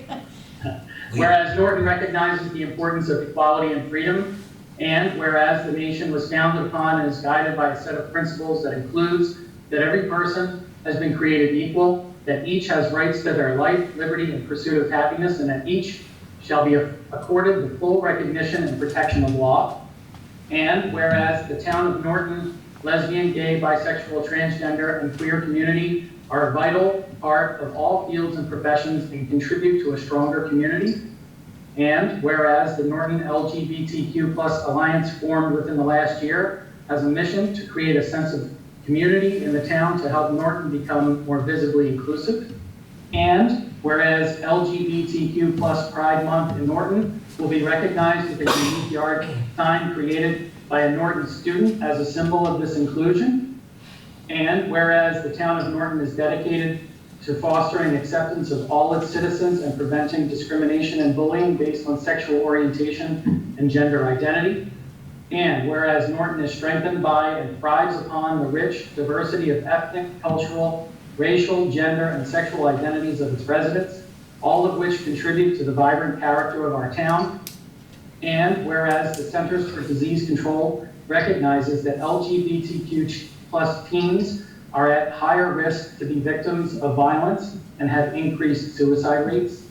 And whereas it is imperative that young people in the community, regardless of sexual orientation or gender identity, feel valued, safe, empowered, and supported by their peers, educators, and community leaders. Now, therefore, we, the Select Board, and on behalf of the town of Norton, hereby proclaim and recognize June 2022 as lesbian, gay, bisexual, transgender, and queer LGBTQ+ Pride Month in the town of Norton, and recognize the resilience and determination of the many individuals who are fighting to live freely and authentically. In doing so, they are opening hearts and minds and laying the foundation for a more just and equitable town. Signed by the Norton Select Board. Thanks, Kevin. Do I get a motion to approve the declaration of June as Pride Month? So moved. Madam Chair, Second. Yes. before we do that, I want to give a shout out to my daughter Anna, who was the one who created the yard signs. Oh, they're Designed awesome. for the yard sign. So I told her I would give her a shout out on the meeting. So I'm going to do that. Absolutely. Congrats. Well, I'm very proud of her. Thank you. So we have a motion and a second. Kevin? Yes. Steve? Yes. Christine? Yes. Michael? Aye. I too am a yes. Awesome. Next order of business, the GATRA Advisory Board Representative. I just wanted to put that on there. Yeah, because it's lingering. Get the thought back out there. You know, they do meet during the day, so. You had done that, right? Yeah, You it's know, too much. just wanted to get it out there again if, And does it have to be a select board member? no, it doesn't. Okay. So previously, we had a retiree in town. Richard Light? That's right, who did it for a number of years. And it would be a great position for someone like that that's interested. Okay, we will keep pushing it up there. I'll have to go to the next breakfast and Yeah. try and encourage someone. We also need an appointment for no.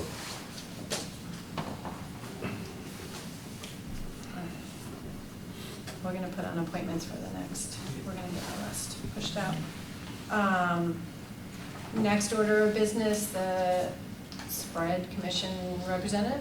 Yeah, this is Serpent. Serpent. So this would be the select board's representative, which is currently Sandra Allerhead.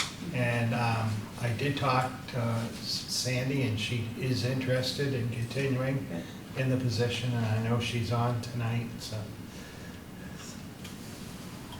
So Sandra, would you like to speak real quickly about the position? And if you're still interested, we'd love to have you. Sure, yeah, I've been on the Survey Commission since 2019, so I would love to be reappointed. It's, you know, it's definitely been a lot of great information that I've been able to bring back to EDC and to, you know, to other boards and towns. It's been great working with Survey, so definitely like to continue in that work. And when does that nomination have to happen? Tonight? Okay, tonight, okay. 2 weeks ago, it had to happen 2 weeks ago. That happened 2 weeks ago. Okay, so why don't I make a motion to re-elect, So, reappoint. reappoint. So move. Second. All right, Kevin? Roll call? Yes. Steve? Yes. Michael? Aye. Christine? Yes. All right, congratulations. And how long is the appointment for? The next appointment is the Serpent Joint Transportation Planning Group. And currently, our representatives are Keith Silver is our representative, and Paul DiGiuseppe is the alternate. And they both agreed that they'd like to stay in those positions. If you so choose. Madam Chair, to answer your question, it's a year. Okay, thank Every you. year they're reappointed. Once a year. Terrific. I'd like to make a motion to approve, to appoint Paul DiGiuseppe and Keith Silver to the Serpent Joint Transportation Planning Group to represent Norton. I'll second. Kevin? Yes. Steve? Yes. Michael? Aye. Christine? Yes. Great, they are reappointed, will you let them know? Bristol County Advisory Board Representative. Michael, you're currently a representative. I am. And so it's a yearly appointment also, and Are you any interest in I would continuing? absolutely like to continue. Okay, terrific. I'd like to make a motion for Michael to continue serving as Bristol County Advisory Board Representative. So moved. Second. Kevin? Yes. Michael? Aye. Steve? Yes. Christine? Yes. And I vote yes. Great. We're going to discuss and vote on town meeting articles. We should be close to done, right? I know. Pretty much done, and I'll just give an update Yeah, on where the what we're Finance Committee, so the Finance Committee on the special town meeting has voted all articles, but I will give a caveat that simply because the warrant has to be posted by the close of business on Tuesday. The 31st? Yeah, and they don't meet until Tuesday night. So the one article on the special, Article 3, which is operating budget supplements, they were waiting. The superintendent of schools is scheduled to attend the meeting. He was still working on what he might need for his budget supplements for this year. And so they had to vote no action, but they know that they'll take it up and make a recommendation. But if they make the recommendation after business hours, what? They'll make a recommendation at town meeting. Okay. And that's the only article you haven't voted yet, so. So obviously, we're going to wait till we hear from the finance. So do you want to move no action? Yeah. Yes. We'd like to move that there's no action taken on Article 3, the FY22 operating budget supplements, until action is taken by the Finance Committee. Yeah, Presented by the school. And I would just say a recommendation from the town. The recommendation to be made by the town. So moved. Second. Kevin? Roll call? Yes. Steve? Yes. Michael? Aye. Christine? Yes. I too am a yes. Okay. Great. On the annual, the Finance Committee has voted all the articles, and the ones that you haven't voted yet, I'll let you know what their votes were. Operating budget, they voted 8-0 to recommend. The engineering and design and construction of the sewer line connection for the Henry A. Yell Elementary and the Norton High School, they voted no action at this time, 8-0. Reason being that that's on a request for ARPA funds, and also the superintendent said that they have some I&I issues to straighten out, so if they didn't receive the ARPA funds, they'd come back in the fall for that money. That wasn't included as part of the overall Say that again. debt exclusion. I know there was Yeah. if this is approved, then that would be part of it, and then all of a Right. sudden there was a separate. Initially, that part of the sewer connection was included, the I&I was not included. And then Article 9, which I just did. Article 11, so that is a bylaw amendment for the personnel bylaws. What that amendment is to change the bylaw. Right now, under Article 11, right now, under the bylaw for funeral leave, and this is for the wage and salary employees, and in the plan, they receive 3 days for all deaths. And this would change it so that, like some of the contracts that were approved a couple of years ago, they'd receive 5 days for a child or mother and father. And I'm bringing this back up to the Finance Committee because we did notice today we actually made a mistake.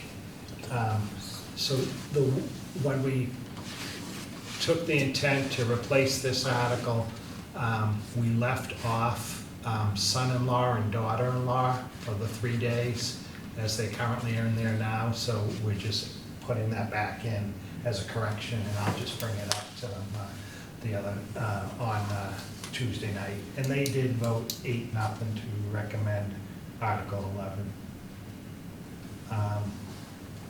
And then I know that Michael may want to talk more on this article.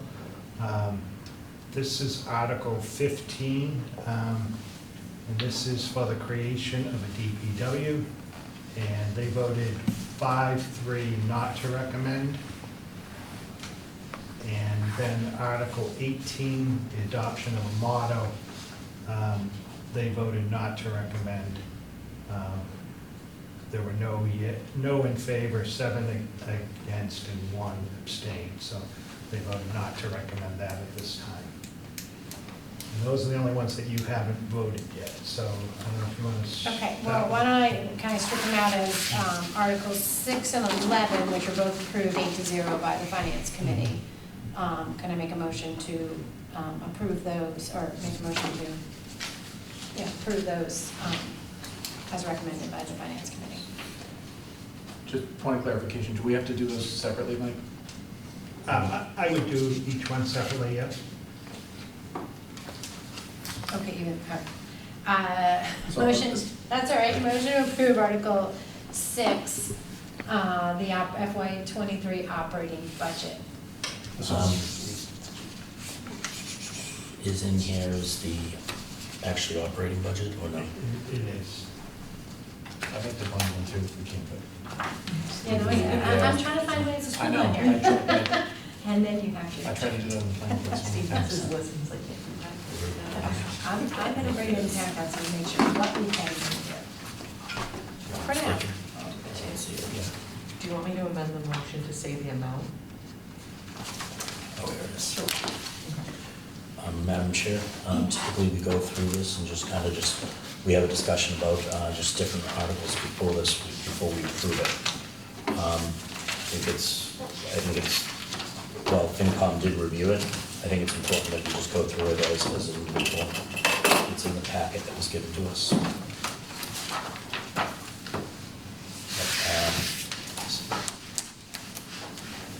So, I mean, but that's, I mean, us to just kind of say it without going through the numbers. Right, I think it's, I know you want to streamline it, but I think it's irresponsible for us to. Agreed, we have seen these numbers, but we can go through it. We've never gone through these numbers.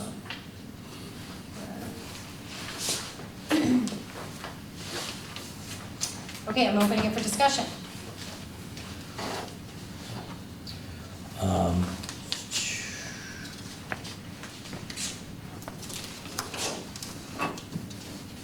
So Mike, do you want to kind of walk us through, I mean, this is are there any major changes? I see that there's some increases here, and I see your town recommendations. Sure. Let me go through. Thank you. So, it's, for the select board, there's a part-time position in there to do the minutes while the current person is out. And then just some of the major cuts. So under town manager, there's a line item for contracted services. That's what we use for HR and also grant services. And there was $50,000 in there this year. I think we'll be able to get by with 40 and still be able to have an HR consultant or part-time person. And we'd like to keep $10,000 for assistance with grants if necessary. So we will have the $40,000 in there that will help with that. Madam Chair. Yes. Mike, I thought we were going to move the HR as a separate line item. I know that we had asked that several meetings ago, kind of a separate department, in the hopes of finding it. Right now, we've been just putting it underneath you, but the hopes to make it a permanent line item budget. Is there a reason, what's your thought process is on that? Just right now, because we've been using a consultant, so it's an expense. You know, at some point, if we can get someone, we were looking to see if someone in the treasurer's office might want to take on an HR role too, and then we would transfer, in October, we'd transfer from expense to a salary. Okay. And then,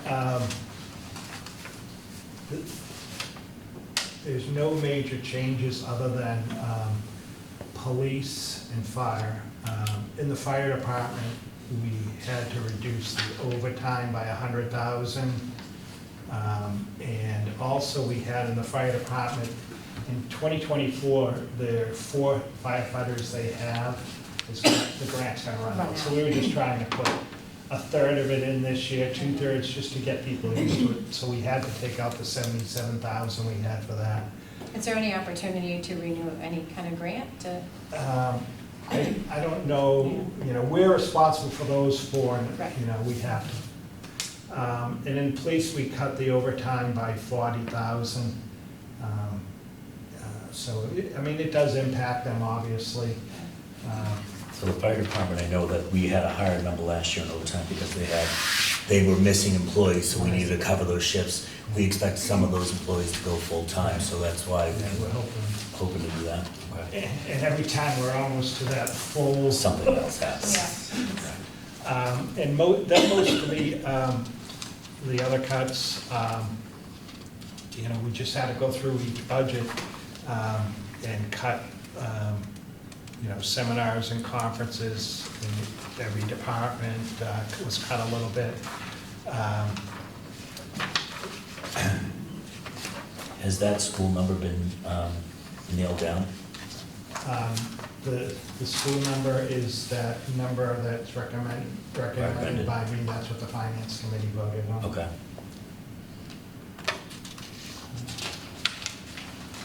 And we did reduce legal services by 10,000. And we never know. So hopefully we don't have any big cases come up. Took Michelle's cell phone away. She's not gonna let me forget that. The Council of Aging, I know that there's some talk about a driver or anything like that, or is there anything else, any supplemental in that, or?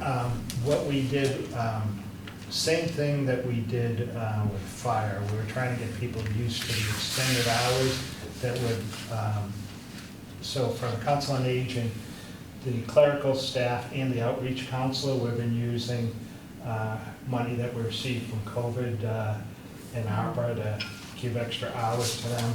Yep. And so we did put something in the budget for that this year, but then we had to pull it back out when we were just, you know, so short. The major thing in the budget, obviously, this year, we have some borrowing that we're going out for $700,000 for the acquisitions on the bike trail, $250,000 for pond cleanup. The window projects at the school, we've got to go up to borrow for that this year now that MSBA hopefully closes it out soon. So that fixed and shared went up a little bit, so that kind of affected the budget. Is anything major being bumped to October?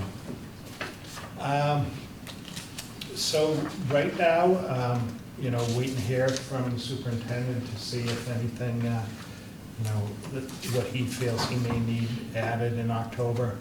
And obviously with police and fire, we hope to put some of that overtime back if we can. And in October, we'll do our OPEB. Are there any big changes in OPEB? No, it's high. It's like $98 million. It's crazy, but in our financial policy, we said our goal is to increase our contribution every year to get up to 200,000, and then we'll hopefully put in 200,000 every year until whenever the county is fully funded for the pensions, which we think is going to be like 2030 or 34 in that time frame.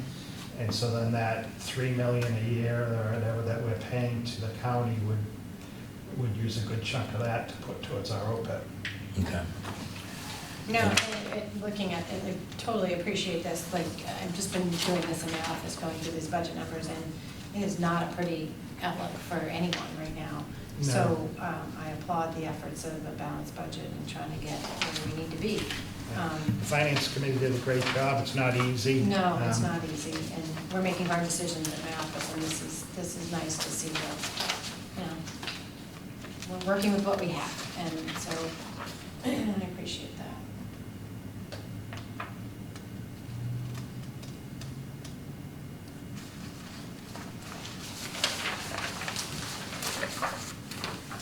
Are there any other discussion or questions for Mike?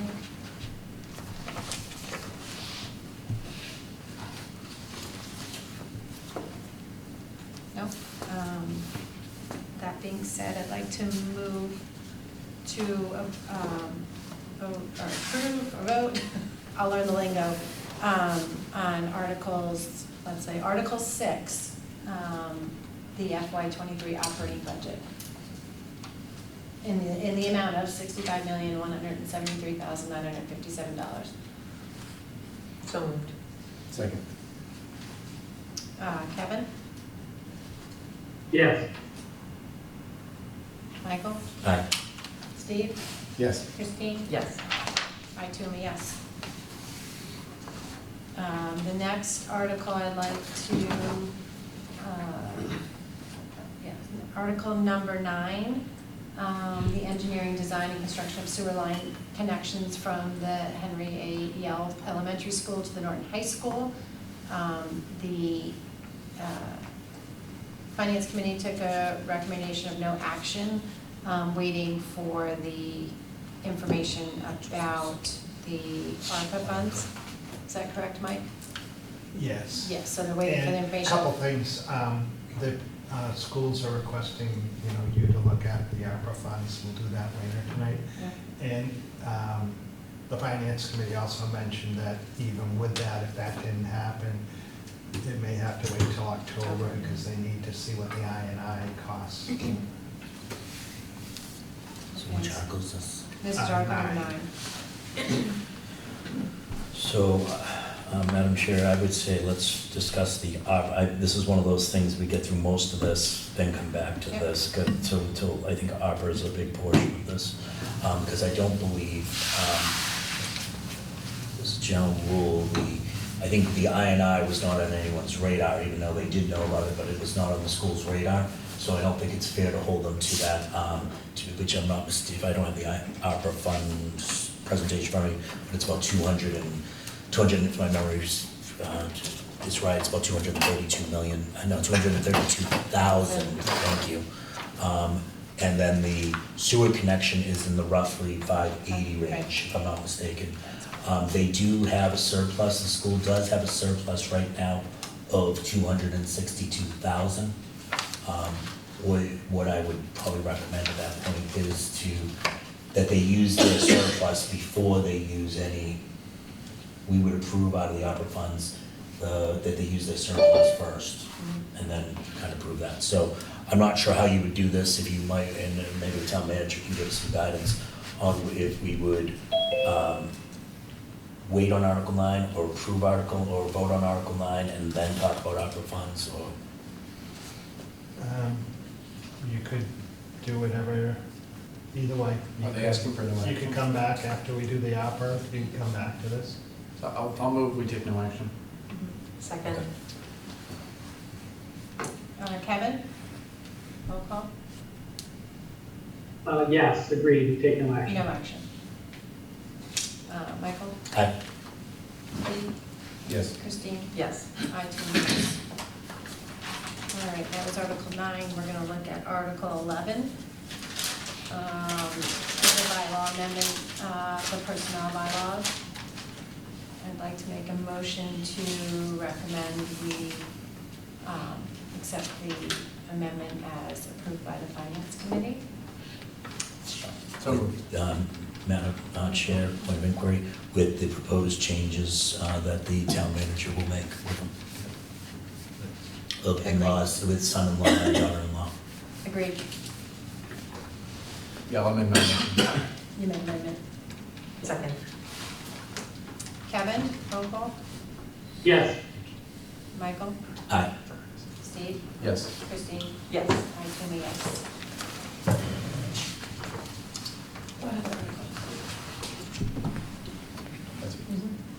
What, next article, we have? 15.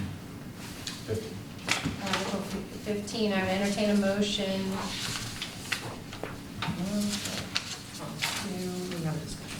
all right, yeah, I'll entertain a motion to have a discussion about Article 15, as it was not recommended by the Finance Committee for the Department of Public Works. And Michael, I know you're the lead in this article, so Yeah. I'd love to open it up to you for discussion. Absolutely. And Mr. Town Manager, do you have this presentation? Is that the, It's the Article 15, Norton Public Works. So I did present this to the Finance Committee, and the thoughts on the Finance Committee were a couple of things. It came up, and the Finance Committee seemed to be stuck on the actual, where's the cost savings per se in this? And, you know, after thinking about it, I think I would have presented a little bit different, Madam Chair. I think I would have presented, because it really is, it's not really a financial article, it's a charter change article. This is a reorganization article. And I think there's a better way to do it I think there's a better way to do I think there are synergies of both of employees, capital equipment, and services that we will gain by adding the highway department and that.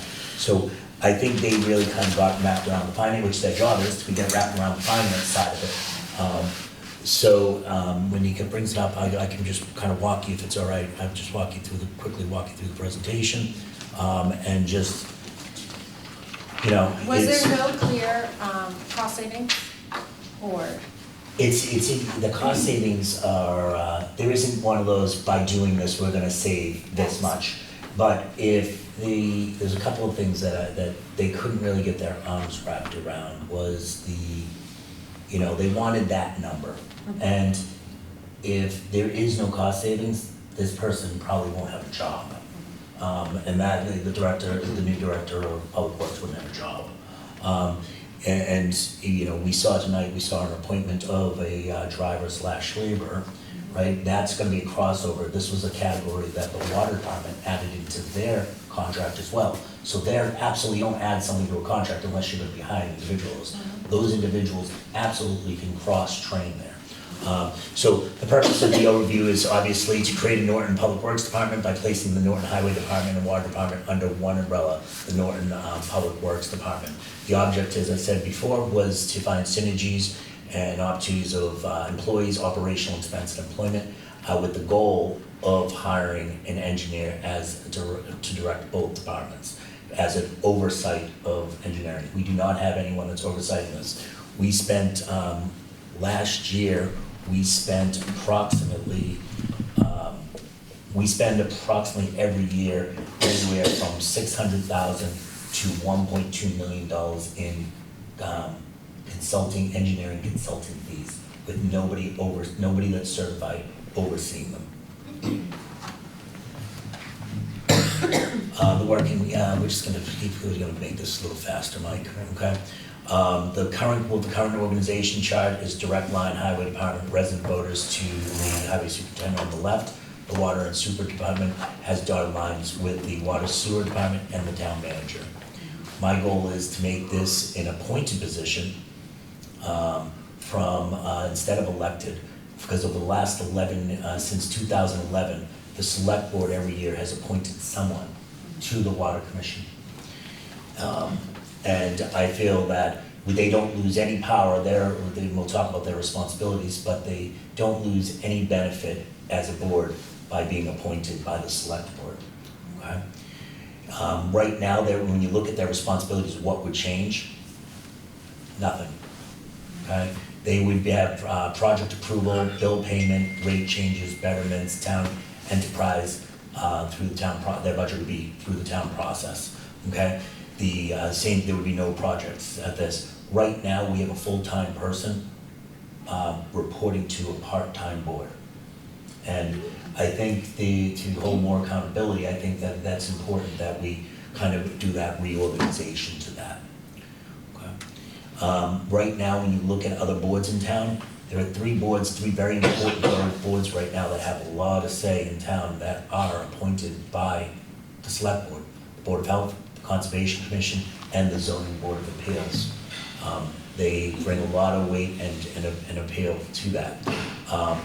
And so the next slide. When we look at the capital projects that are coming down the road, we have some, which is equivalent to, I mean, forget about Town Hall and Senior Center, just the water projects alone are representative of about $7 million, okay? With just basically, we hire the engineer, we don't have anyone to backstop it. We ran into this problem with East Main Street when the board decided not to do test ledges, and they hit this, and we went back to town meeting for $1.3 million. Not that it wouldn't have happened, but it would have been known, it would have been great at the beginning of the project, and maybe an engineer could have done that. Town Hall and other projects are coming down there. Other departments' evaluations, I evaluated 130 other towns in Bristol County, Norfolk County, Plymouth, and Middlesex. 86% of those towns have a Department of Public Works that include water, sewer, and highway. 15% of the towns have parks and recs included in the Department of Highway. 52% of those towns have a town engineer that's part of the Public Works Department. If, just for clarification, if they may have a town engineer, but if I didn't see them in the department evaluation, I assumed that they did not have one. Okay, so this isn't this proposal is not recreating the wheel. It's one of those things that we've looked at it and we've looked at other towns. We've actually one of the things on the working committee, we met with one of the gentlemen from Mansfield who established the Department of Public Works there. We met with the committees, the Water and Sewer Commission, the Water and Sewer Department, the Highway Department, and gotten their feedback, as long as the town manager and the assistant to town manager. So what would a Department of Public Works director be? We're looking to get a certified engineer. The salary range would be $123,000 to $170,000. The salary sourcing would be 86% water and sewer with 14% town operational budget. So the reason why water and sewer would be paying a larger part of the salaries, they have a larger part of the budget, okay? They would manage projects and departments and resources. They would ensure cost saving services and projects while expanding services. Okay. When we were looking at protecting the investments, right now, this department, those three departments alone, represent about $8.1 million of the fiscal year 23. When you look at, we see the scrutiny that the police and the fire go under, but we don't see that with the highway department, the water, or the sewer. This is protecting taxpayers' investments. And I think this is one of those things where we're due, right? These three departments don't have a senior level manager. They're without a senior level manager. Whereas the police department has a chief, the fire department has a chief. They actually have deputy chiefs underneath them, which would be almost the level of superintendents if you look at their pay scales. The schools have superintendent, assistant superintendents, business managers, so forth. These three departments do not have that, but they have a very large budget in the town. Town approval process, and one of the things I need to ask Mr. Units, so we would require, because it's a bylaw change and a charter change, we would be at town meeting, hopefully this June would pass. We have April 23. Can it go on the general election? No. It cannot. I didn't think it did, but I just wanted to ask the question. So we go on the election for April 23, and then it would be implemented into July 1st, 2023. Right, just quick, why is the article being proposed? Expanded services, we kind of talked about all that and so forth. How will the engineer be paid? It'll be split between the town budget and the enterprise account. Does the water enterprise account remain intact? Absolutely, you can't do that, it's protected by law. Does it eliminate the water department or the highway department? No. And Mike? Okay, do other towns have it? I talked about that. Our elected water commission is better. As I said, since 2011, we've consistently had open seats and joint appointments for the board. So I don't think that really is was there. I'm gonna just kind of skip to here. I think to my other board members, I'm asking you to approve this, even though the finance committee did not. They did, 3 people did vote for it. I will probably ask before town meeting a reconsideration of that. Because I think the idea of I think they got tied up on the engineer. I think they got tied up on the financial side. This is a reorganization question. And do you think a public works department is best for the town? I believe it is so. I think in hindsight, the water department is doing a great job. I think the water commission is doing a great job. But this is a reaction to expand services, save money. And we, over the last 10 years, these departments have kind of gone through some scrutiny. And I think, in hindsight, I don't think you blow up, I don't think you throw the baby out with the bathwater. I think you basically look at it and see how we can improve it, and that's what this is. This article is an improvement article. So I'll land the plane there, Madam Chair. I think that was great. Any questions or comments from the select board? Yes. What did because I did see that it was consulted with, the commission, the Oklahoma Commission. Yeah. What were their feedbacks? That's a great question. So the feedback from at first, the water commission, the water department, and the highway department seemed supportive. The water department, Frank and John had and then follow-up discussions, did not really enjoy it. Seems like the water department, the water commission showed up at the finance committee. They had a joint meeting. They called a joint meeting. They didn't call a joint meeting when their budget was being proposed, which I think tripled. But they thought this was so important that they showed up in this, and they did not support it, and they just spoke against it. Nobody likes change. This is change. This is not an anger change like we've seen before in town meetings where we blow up the water department. We want to. This is, I think, a truly constructive change that will save money and bring new services and more oversight to the department that needs it. My opinion is that I'm sorry, I think did I it's, answer your question? Yes, that was perfect. Yep. I think it's long overdue, and I think a lot of folks in town, want to see change in us, getting with the times, and I think this is a fantastic idea, so I fully support it. And if I can maybe just address one thing. One of the things that came up in finance committee was, well, why didn't we just have a charter review committee regarding this matter? This idea, I would like to say, boy, Michael Toole kind of thought of this. This is not Michael Toole's idea. This actually came out of the original charter commission. It was one of the ideas that I really, really liked. And I kind of said, okay, how do we make this happen? That's why I kind of want to get people together, get feedback, get the board's feedback, and rather than change this forward. I know that was one of the concerns of the finance committee. And I encourage every citizen, if they don't like something in our charter, don't wait for a charter change committee. You can propose that in a citizen's petition, and I would recommend anyone who wants to see something change in this town, do it. To add on to your point, one of the ideas that came out of the charter committee, that's something that I did support, even though I was vocally against it in general, but this in particular aspect was 100% I was for. Kevin, do you have anything to add? Yeah, I think Michael's correct in that I was at the finance committee meeting as well, and I think he's correct that the finance committee got a little hung up on, well, we want some exact numbers on, how much money this is going to save, and I think it's a tough question, and I get the concerns of both sides of the fence on this one, but the way I look at it is, I don't think what's the phrase, we shouldn't let the perfect be the enemy of the good, and I think it's a good proposal. And I think it moves the town forward to do something like this. I've kind of been honestly back and forth on it a little bit, but I think it's the right thing for us at this time to have those two areas consolidated under one director. I did have a question for Michael. I was kind of thinking about this a little bit. Do towns, and you might not know the answer to this, but do towns generally have, is the town DPW director an engineer? Or is it typical that they have a town DPW director and then have a separate city engineer or town engineer.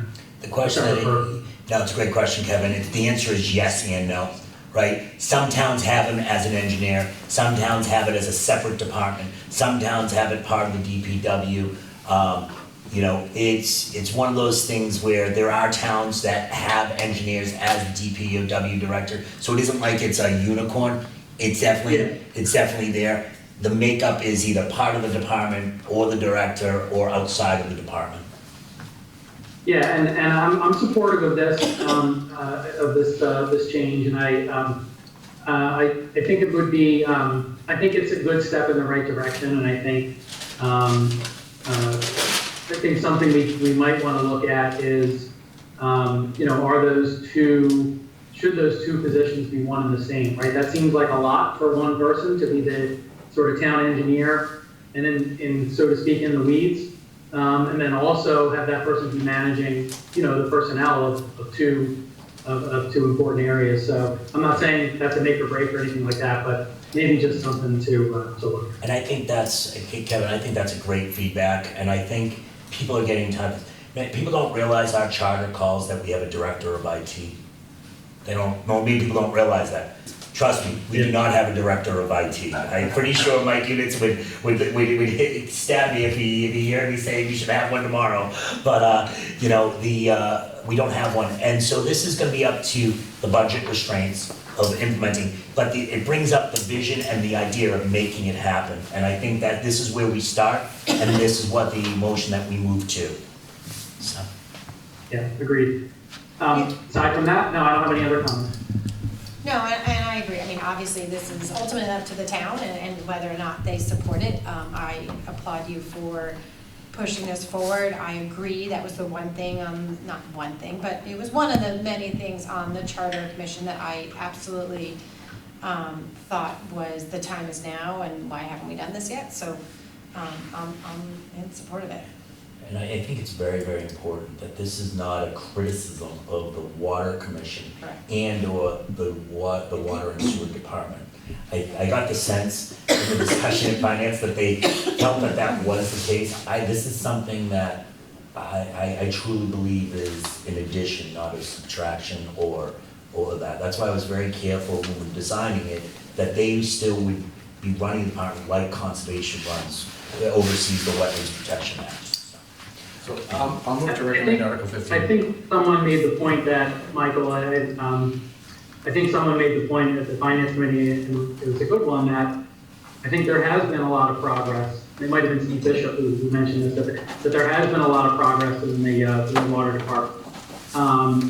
And I think those guys have done a great job of dealing with some really tremendously awful circumstances, and have worked through and with the new plants online and all those things. I think they're definitely moving in the right direction. So I can see their hesitation to want to change things, but we're talking fiscal year 24 before this would even be implemented. So I think there's some time to ease them through a transition into this type of structure. And like you said, I don't think it really it certainly should not be perceived as a slight on them, and it certainly would. I think there could be advantages to them to having this type of structure. I agree with you that I came away from that meeting feeling like they felt like it was a slight on them somehow, and I don't think that's the case. And I know Mr. Bernstein's waiting patiently, Madam Chair, but just one other point, if I can, through you, is if this board does approve to move forward with it, and the FinCom does not decide to recommend it, I will be requesting from the town manager to move it from the floor, so that to move it forward. Okay. So I've motioned to recommend it. Second. I would like to vote. Kevin? Was that a motion to recommend it? To article? Yep, to recommend. I'd like to have a comment. Yes. Yeah, I was going to see if Mr. Bernstein wanted to comment first. Yes. Is that okay, Madam Chair? Absolutely. Good evening. So I'm Stephen Bernstein. I am a water commissioner, sewer commissioner, recently elected, and was appointed by the selectmen and the water commissioners this past January. So what Michael said was true about the appointment to the water commission. I'm also a registered professional engineer, been in the business for many, many years, over 50 years. I'm not a municipal engineer, but part of my business is working with municipal town engineers throughout the Commonwealth of Massachusetts. The Water Commission is not opposed to forming the DPW, but I think it's premature because I think there's a misconception about a couple of things that have been brought up. It's been my experience, most municipalities have a director of public works or a superintendent, and usually, in most cases, has a town engineer, 2 independent positions. The town engineer is a registered professional engineer like myself. Usually the DPW director is not a registered professional engineer. He's more of a manager and not an engineer. That's been my experience. Matter of fact, there's very few. I can name a couple of people who are both. Not both, but is a registered professional engineer who is the DPW director. However, that particular town also has a town engineer. When you look at the hierarchy or a DPW, it's not just the DPW salary that one has to contend to, plus a town engineer, but the DPW director will need support staff. It will need an office or place or employment where the person's people have to be located. Normally, there is DPW buildings which are separated from town halls, which are where the DPW staff exists. And it could be in the same building, of course, if there's space. And of course, they're going to need vehicles and other equipment in order to do their projects and jobs. And therefore, the $130,000 salary for a DPW director is probably $250,000 or even higher, or $300,000, or whatever it is, which is a real number that needs to be accounted for and paid for. And I'm not saying, by the way, that forming a DPW is not economical. I'm not saying that at all. Obviously, it makes sense to do this.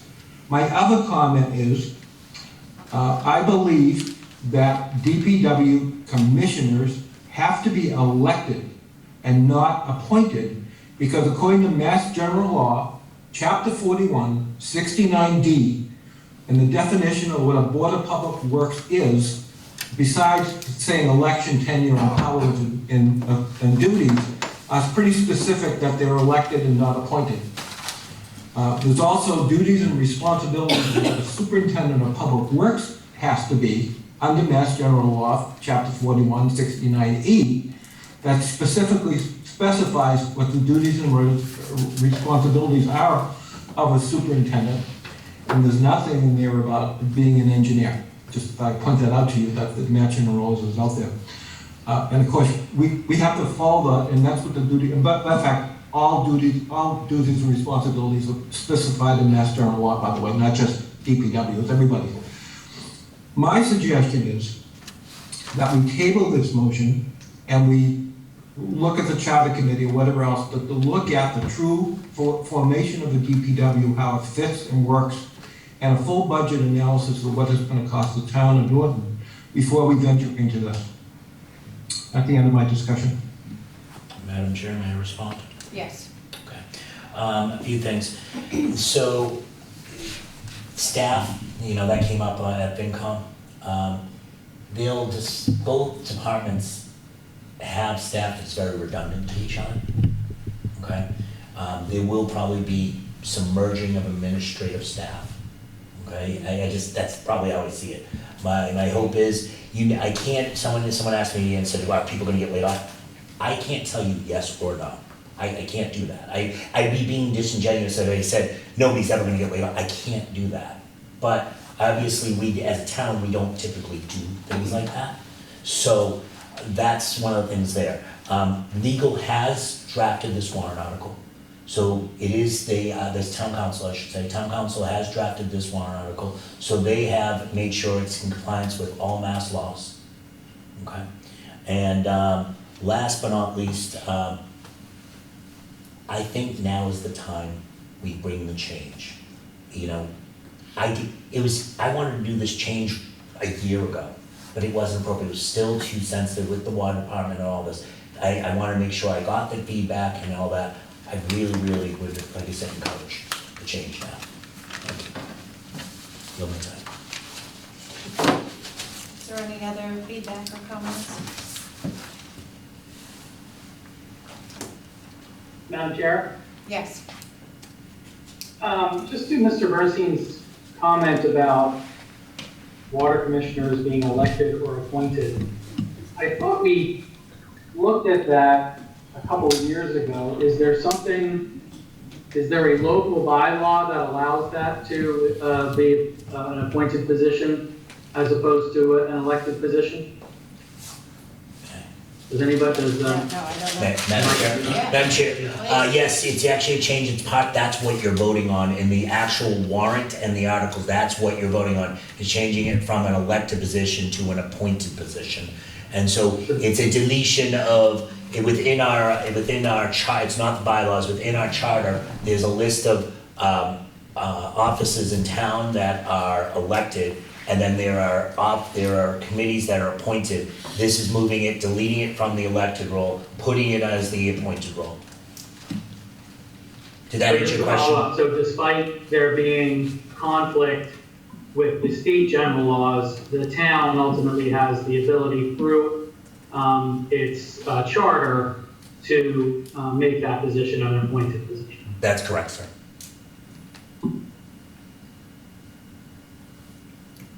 And my only comment on the elected versus appointed, as we all know, we've been through the election process, and why would anyone want it? Exactly. I was gonna say it, but you know, in all seriousness, you know, the challenge we have is just finding people that will actually step up for that role, so. I don't think elected versus appointed is, you know, we're a board of 5. I think the concerns come in when there are boards of 3. I think that's a little boards of 5, you know, I think that you don't see that as If I could, and you're not putting in a Public Works Commission. You know, I think the point was made that a Public Works Commission has to be elected. You're not creating a Public Works Commission. You're creating a Public Works Department, but you're still gonna have a water and sewer. And your selectmen are still the road commissioners. And there was, I think someone did ask the question, have you thought about going as far as creating a Public Works Commission? And I said baby steps. It's one of those things, this is a baby step towards possibly doing that, or not doing it. And the towns that you talked about, the 80% plus? 130 towns. 130 towns, what's the percentage, you know, appointed versus elected? I didn't look at that. I'm just curious. Madam Chair? Yes. One more question for Michael. Michael Toole.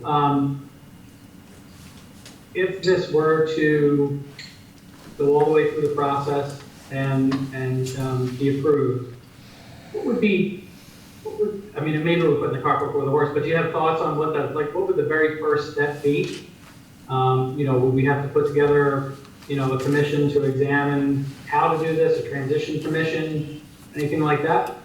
Yeah, I think it would be very much part of the, first of all, there would probably be a search committee for that.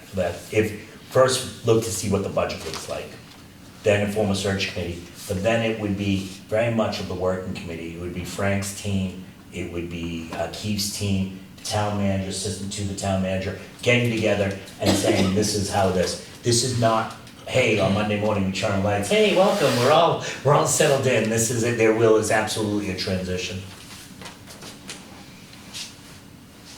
Any other thoughts or discussion?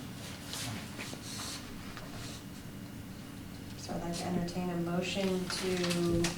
We already moved in second. We already moved in second, even though we had discussion. Okay. So I'd like to go to vote. Kevin? Yes. Michael? As I always say, an enthusiastic Aye. Steve? Yes. Christine? Yes. And I too am a yes. So we'll move. Approved.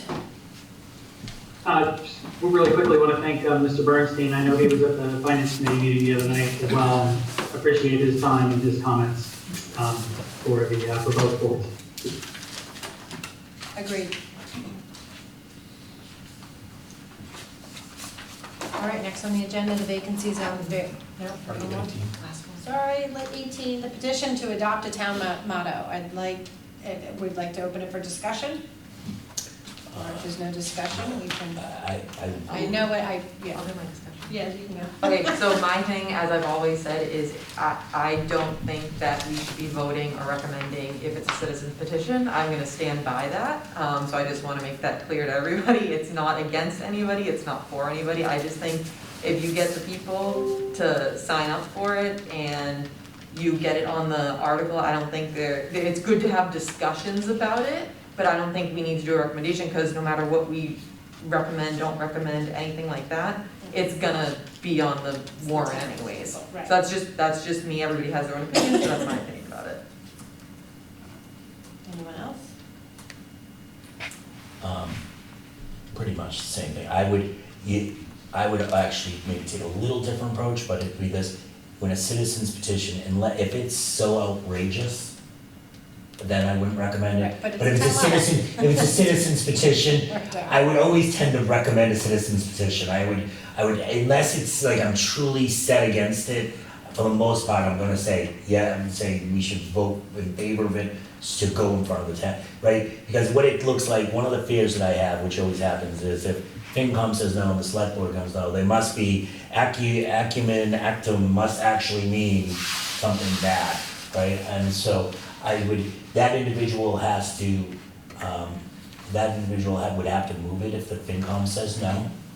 But if we voted for it, just so that, but that's, it's, again, to Christine's point, it's subjective. Yeah. All right, let's just take unless there's any other discussion, let's take, I'll entertain a motion to, You just need someone to make a motion. just, someone make a motion to move the town motto. Madam Chair, Kevin and, can I just, a question of Kevin, Steve, do you feel one way or the other of either moving it or no action? Do either of you feel one way or the other? I'm personally, I'm okay either way. I agree with both Christine and you. I do understand what you're saying. If we take no action, it might look like we're viewing it negatively, which I don't think is the case, or at least in my opinion. Right. But I understand what you're saying, how it could look like that. Yeah. So I'm okay either way. Kevin, do you care either way? I don't have strong feelings either way. I think specific to the article, I'm not in favor of it. And I appreciate that the petitioner put some effort into this and putting in front of the town. I think we're just making our recommendation on whether or not, it's just a recommendation. Madam Chair, I'd like to make a motion to take no action at this point on Article 18. I'll second. Great, we'll go to the roll call. Kevin? Motion to no action is the recommendation. Yes. Michael? Aye. Steve? Yes. Christine? Abstain. I'm gonna say yes, no action. All right. We are done with the discussion on town meeting articles. All right, number 12, vacancies on various boards and committees.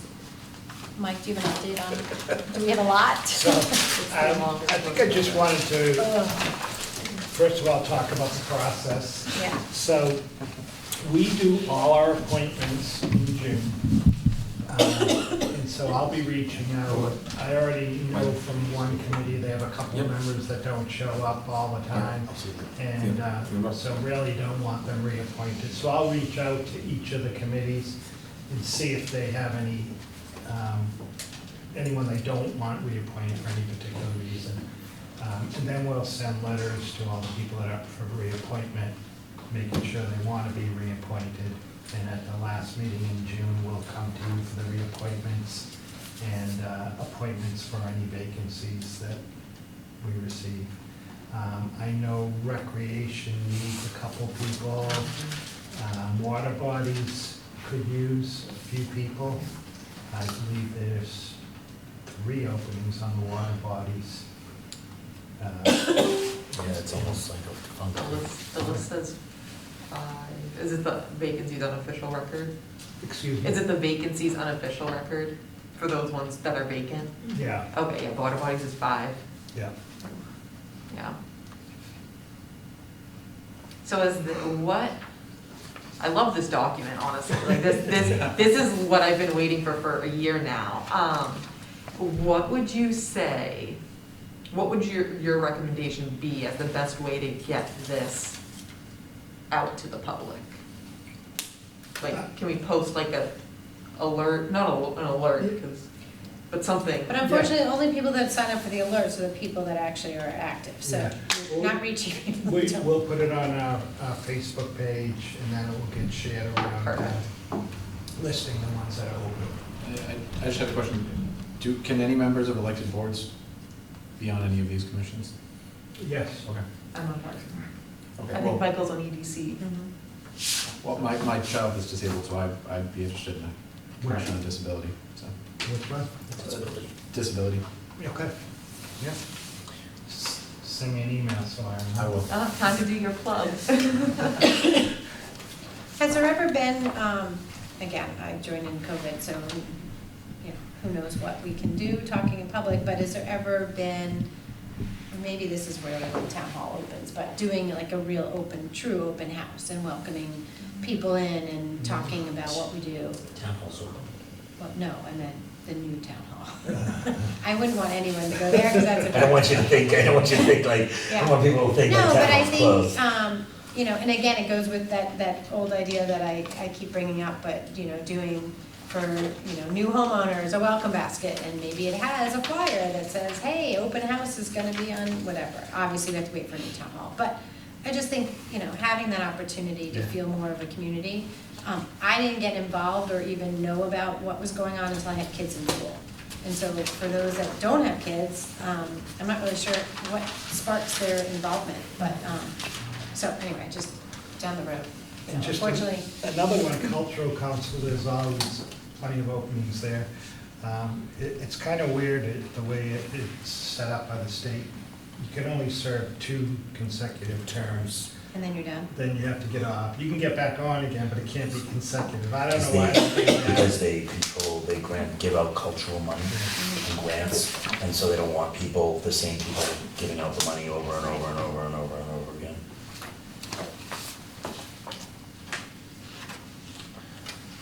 All right. Well, I think, again, we're a little bit held captive to, I think, we can do the sort of the same means of communication that we've always been doing, but I do think we're only hitting the same people. So I think we can be more creative once we have a place that we can all convene. And hopefully we're not doing the Zoom stuff and we can all be, it would just feel more like a community than a working meeting. So. Madam Chair, I asked Mr. Town Manager to, prior to COVID, the state passed they gave approval for virtual, and it wasn't virtual back then, but distant meetings. And it was up to each board to create the policy for that.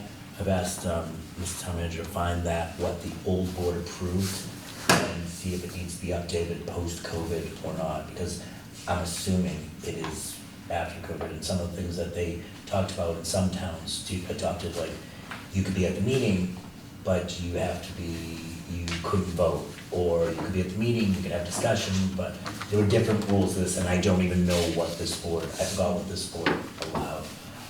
I was actually at the meeting when they passed it, but I forgot what it was, so I've asked him in future meetings to try to bring that up for a revisit. Yeah, I mean, we're obviously gonna have a post-COVID conversation about how we're gonna be organized and how we're gonna conduct meetings. We also have the, you know, the additional pleasure of not having any place to meet that's actually a normal meeting space, but yeah, I think that's for future discussion. I think we can definitely move that ahead. All right, next on the agenda, upcoming reappointments for expiring terms. Well, I kind of covered that, I think. Okay, so other business topics not reasonably anticipated 48 hours in advance. Do we have any? Love it. And we did our discussion on approval. We're gonna. No. Well, it's part of the article. That's one part of it. Yeah, if I could just go over, I think I gave you a list. In your packets, you should have it. So items that looking for your approval on tonight. The Yell I&I removal, $285,000. The Yell School and High School sewer connection, $530,000. Purchase of a van for the Council on Aging, $95,000. Fire Department HVAC mini split system, $20,000. Ambulance purchase, $360,000. And consulting services for the establishment of a Norton Business Association, that's put in by the planning director, $25,000. So if you did approve those, we begin the night with a balance of $1,843,674. There would be $528,674 remaining. And what about the Bristol County reallocation? And Bristol County, the reallocation that we received from Bristol County, are scheduled to receive, is $3,874,665. You've already approved the water and sewer projects, and that leaves a balance of $962,165. What are some of the anticipating future costs that are not showing up here? Yep. And when do we have to spend that down by? We have to have it committed by 2024 and spent by 2026. So You're asking anticipated costs. I don't know whether with the town hall project, we're gonna run into the same issue that the schools did with the field project and need some sewer connection money. The way things Sounds like go. it's gonna have to. What's So, from everything that we've heard, it sounds like there's gonna have to be a sewer. Madam Chair, there are two things that, if I may, I've asked the town manager, we saw a presentation to us about some outlying items. I've asked, as I've called Chairperson O'Brien to kind of explain that follow-up conversation. I will ask Mr. Town Manager to kind of bring them back to rediscuss that, because there are some things that, such as fiber optic lines from there, are they necessary? There's some debate if they are, okay?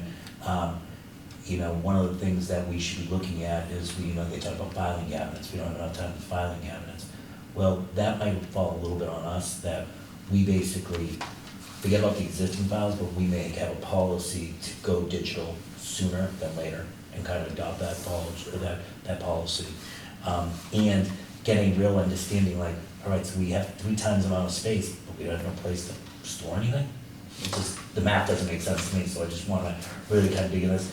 And then obviously the fence, I think the outlying fence around the public safety thing, that's been something that's been talked about for years, and I think that falls under capital.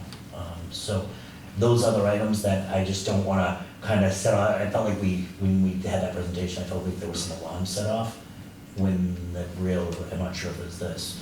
Specifically with back to the opera funds, I would love to see the second line, the Yell School and High School sewer connection.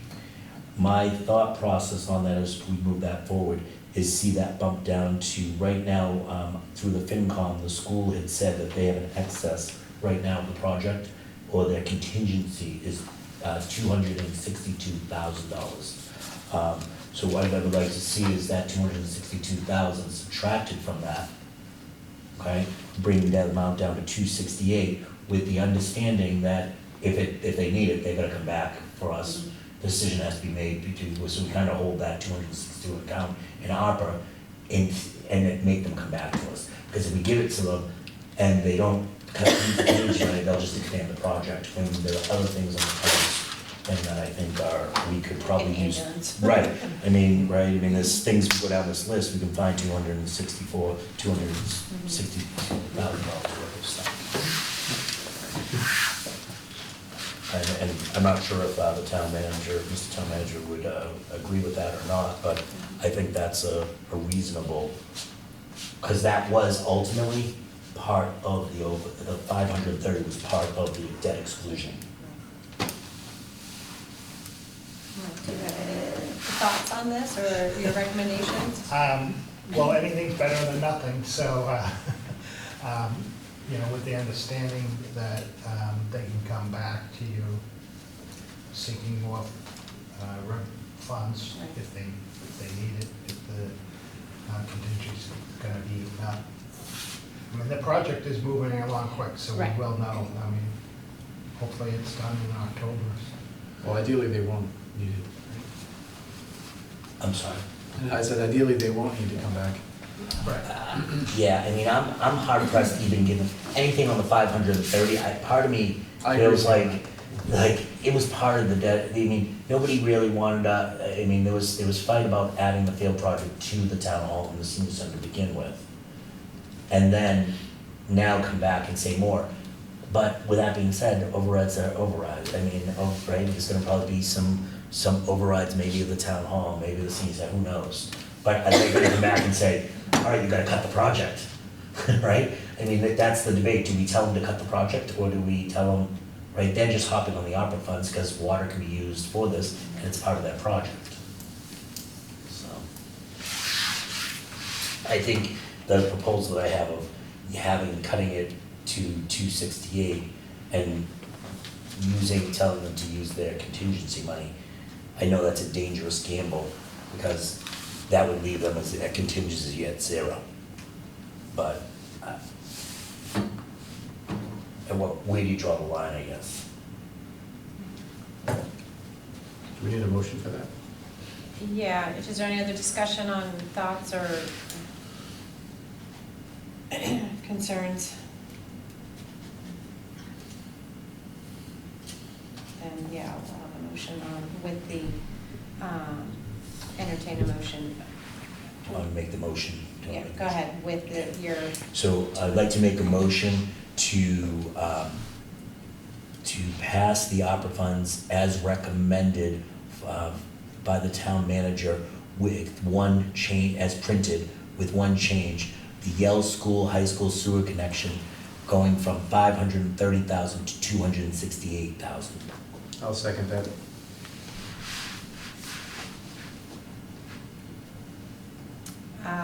Kevin.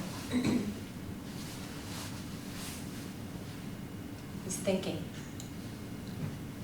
No. Michael? Aye. Steve? Yes. Christine? Yes. And I too am a yes. Thank you. We'll obviously have a continued conversation once we learn more of it. So Mike, if you can update that, that'll leave us with what, 7 something and change? What was that thing you just took out? 5, all right, we took that. 200, we took 262,000 out. 262 out of the 530.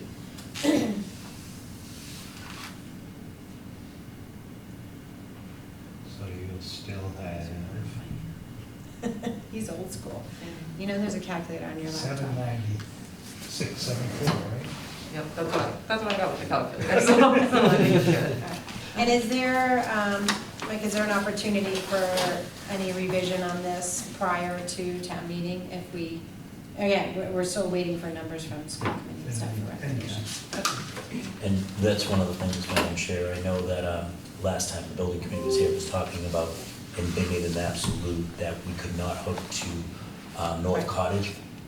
I don't think, we're waiting on the engineering plans on it. I don't think there's an absolute on that yet. I think it's to come, the determinations. Yeah, there's 3 options. There's 3 options. So there's going to be more expenses, we know that. Yeah. So. All right, the town manager's report. All right, I'll be quick. The highway department they were milling on West Hodges Street this week, and they'll be paving Friday on West Hodges. And I want to put on an agenda, if the board agrees, the next meeting under number 2 there. So when we've been going down to Home Market Foods and discussions down there, people had talked about, a traffic safety committee being established.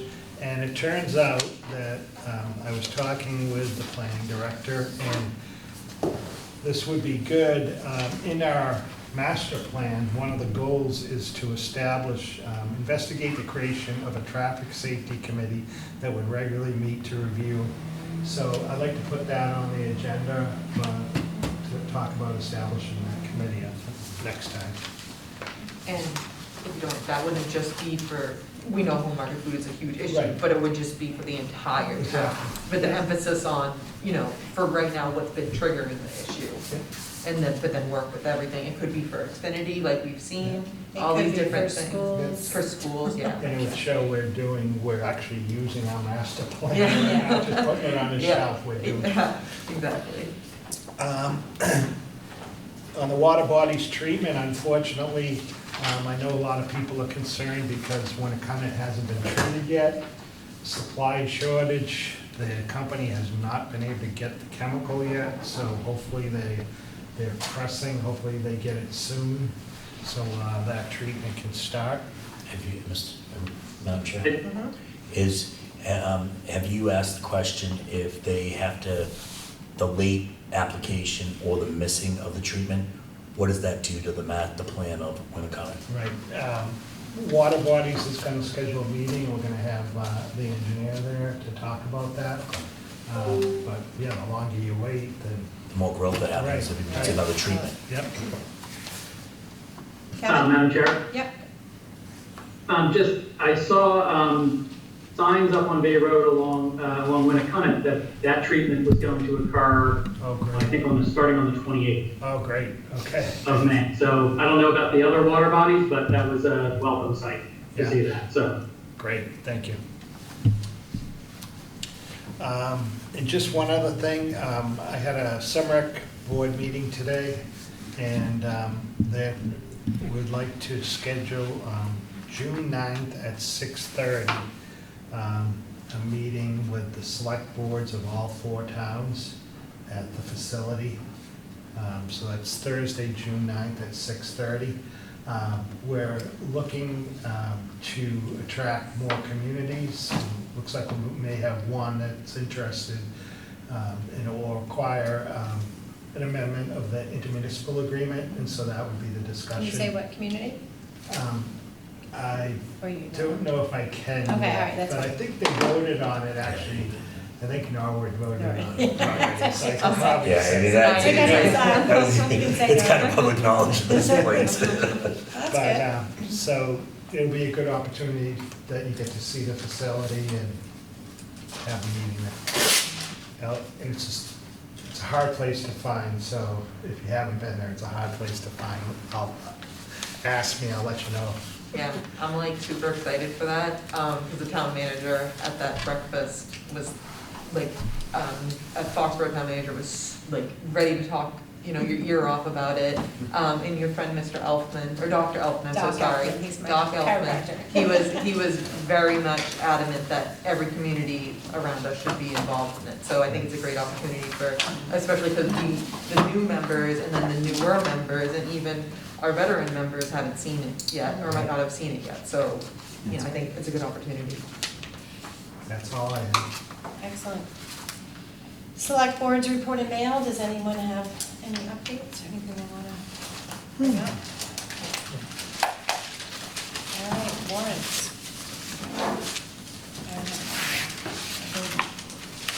All right, I'm going to approve payroll warrant PR 22-24 for the week ended May 14, 2022. Warrant dated May 19, 2022 in the amount of $1,533,110.84.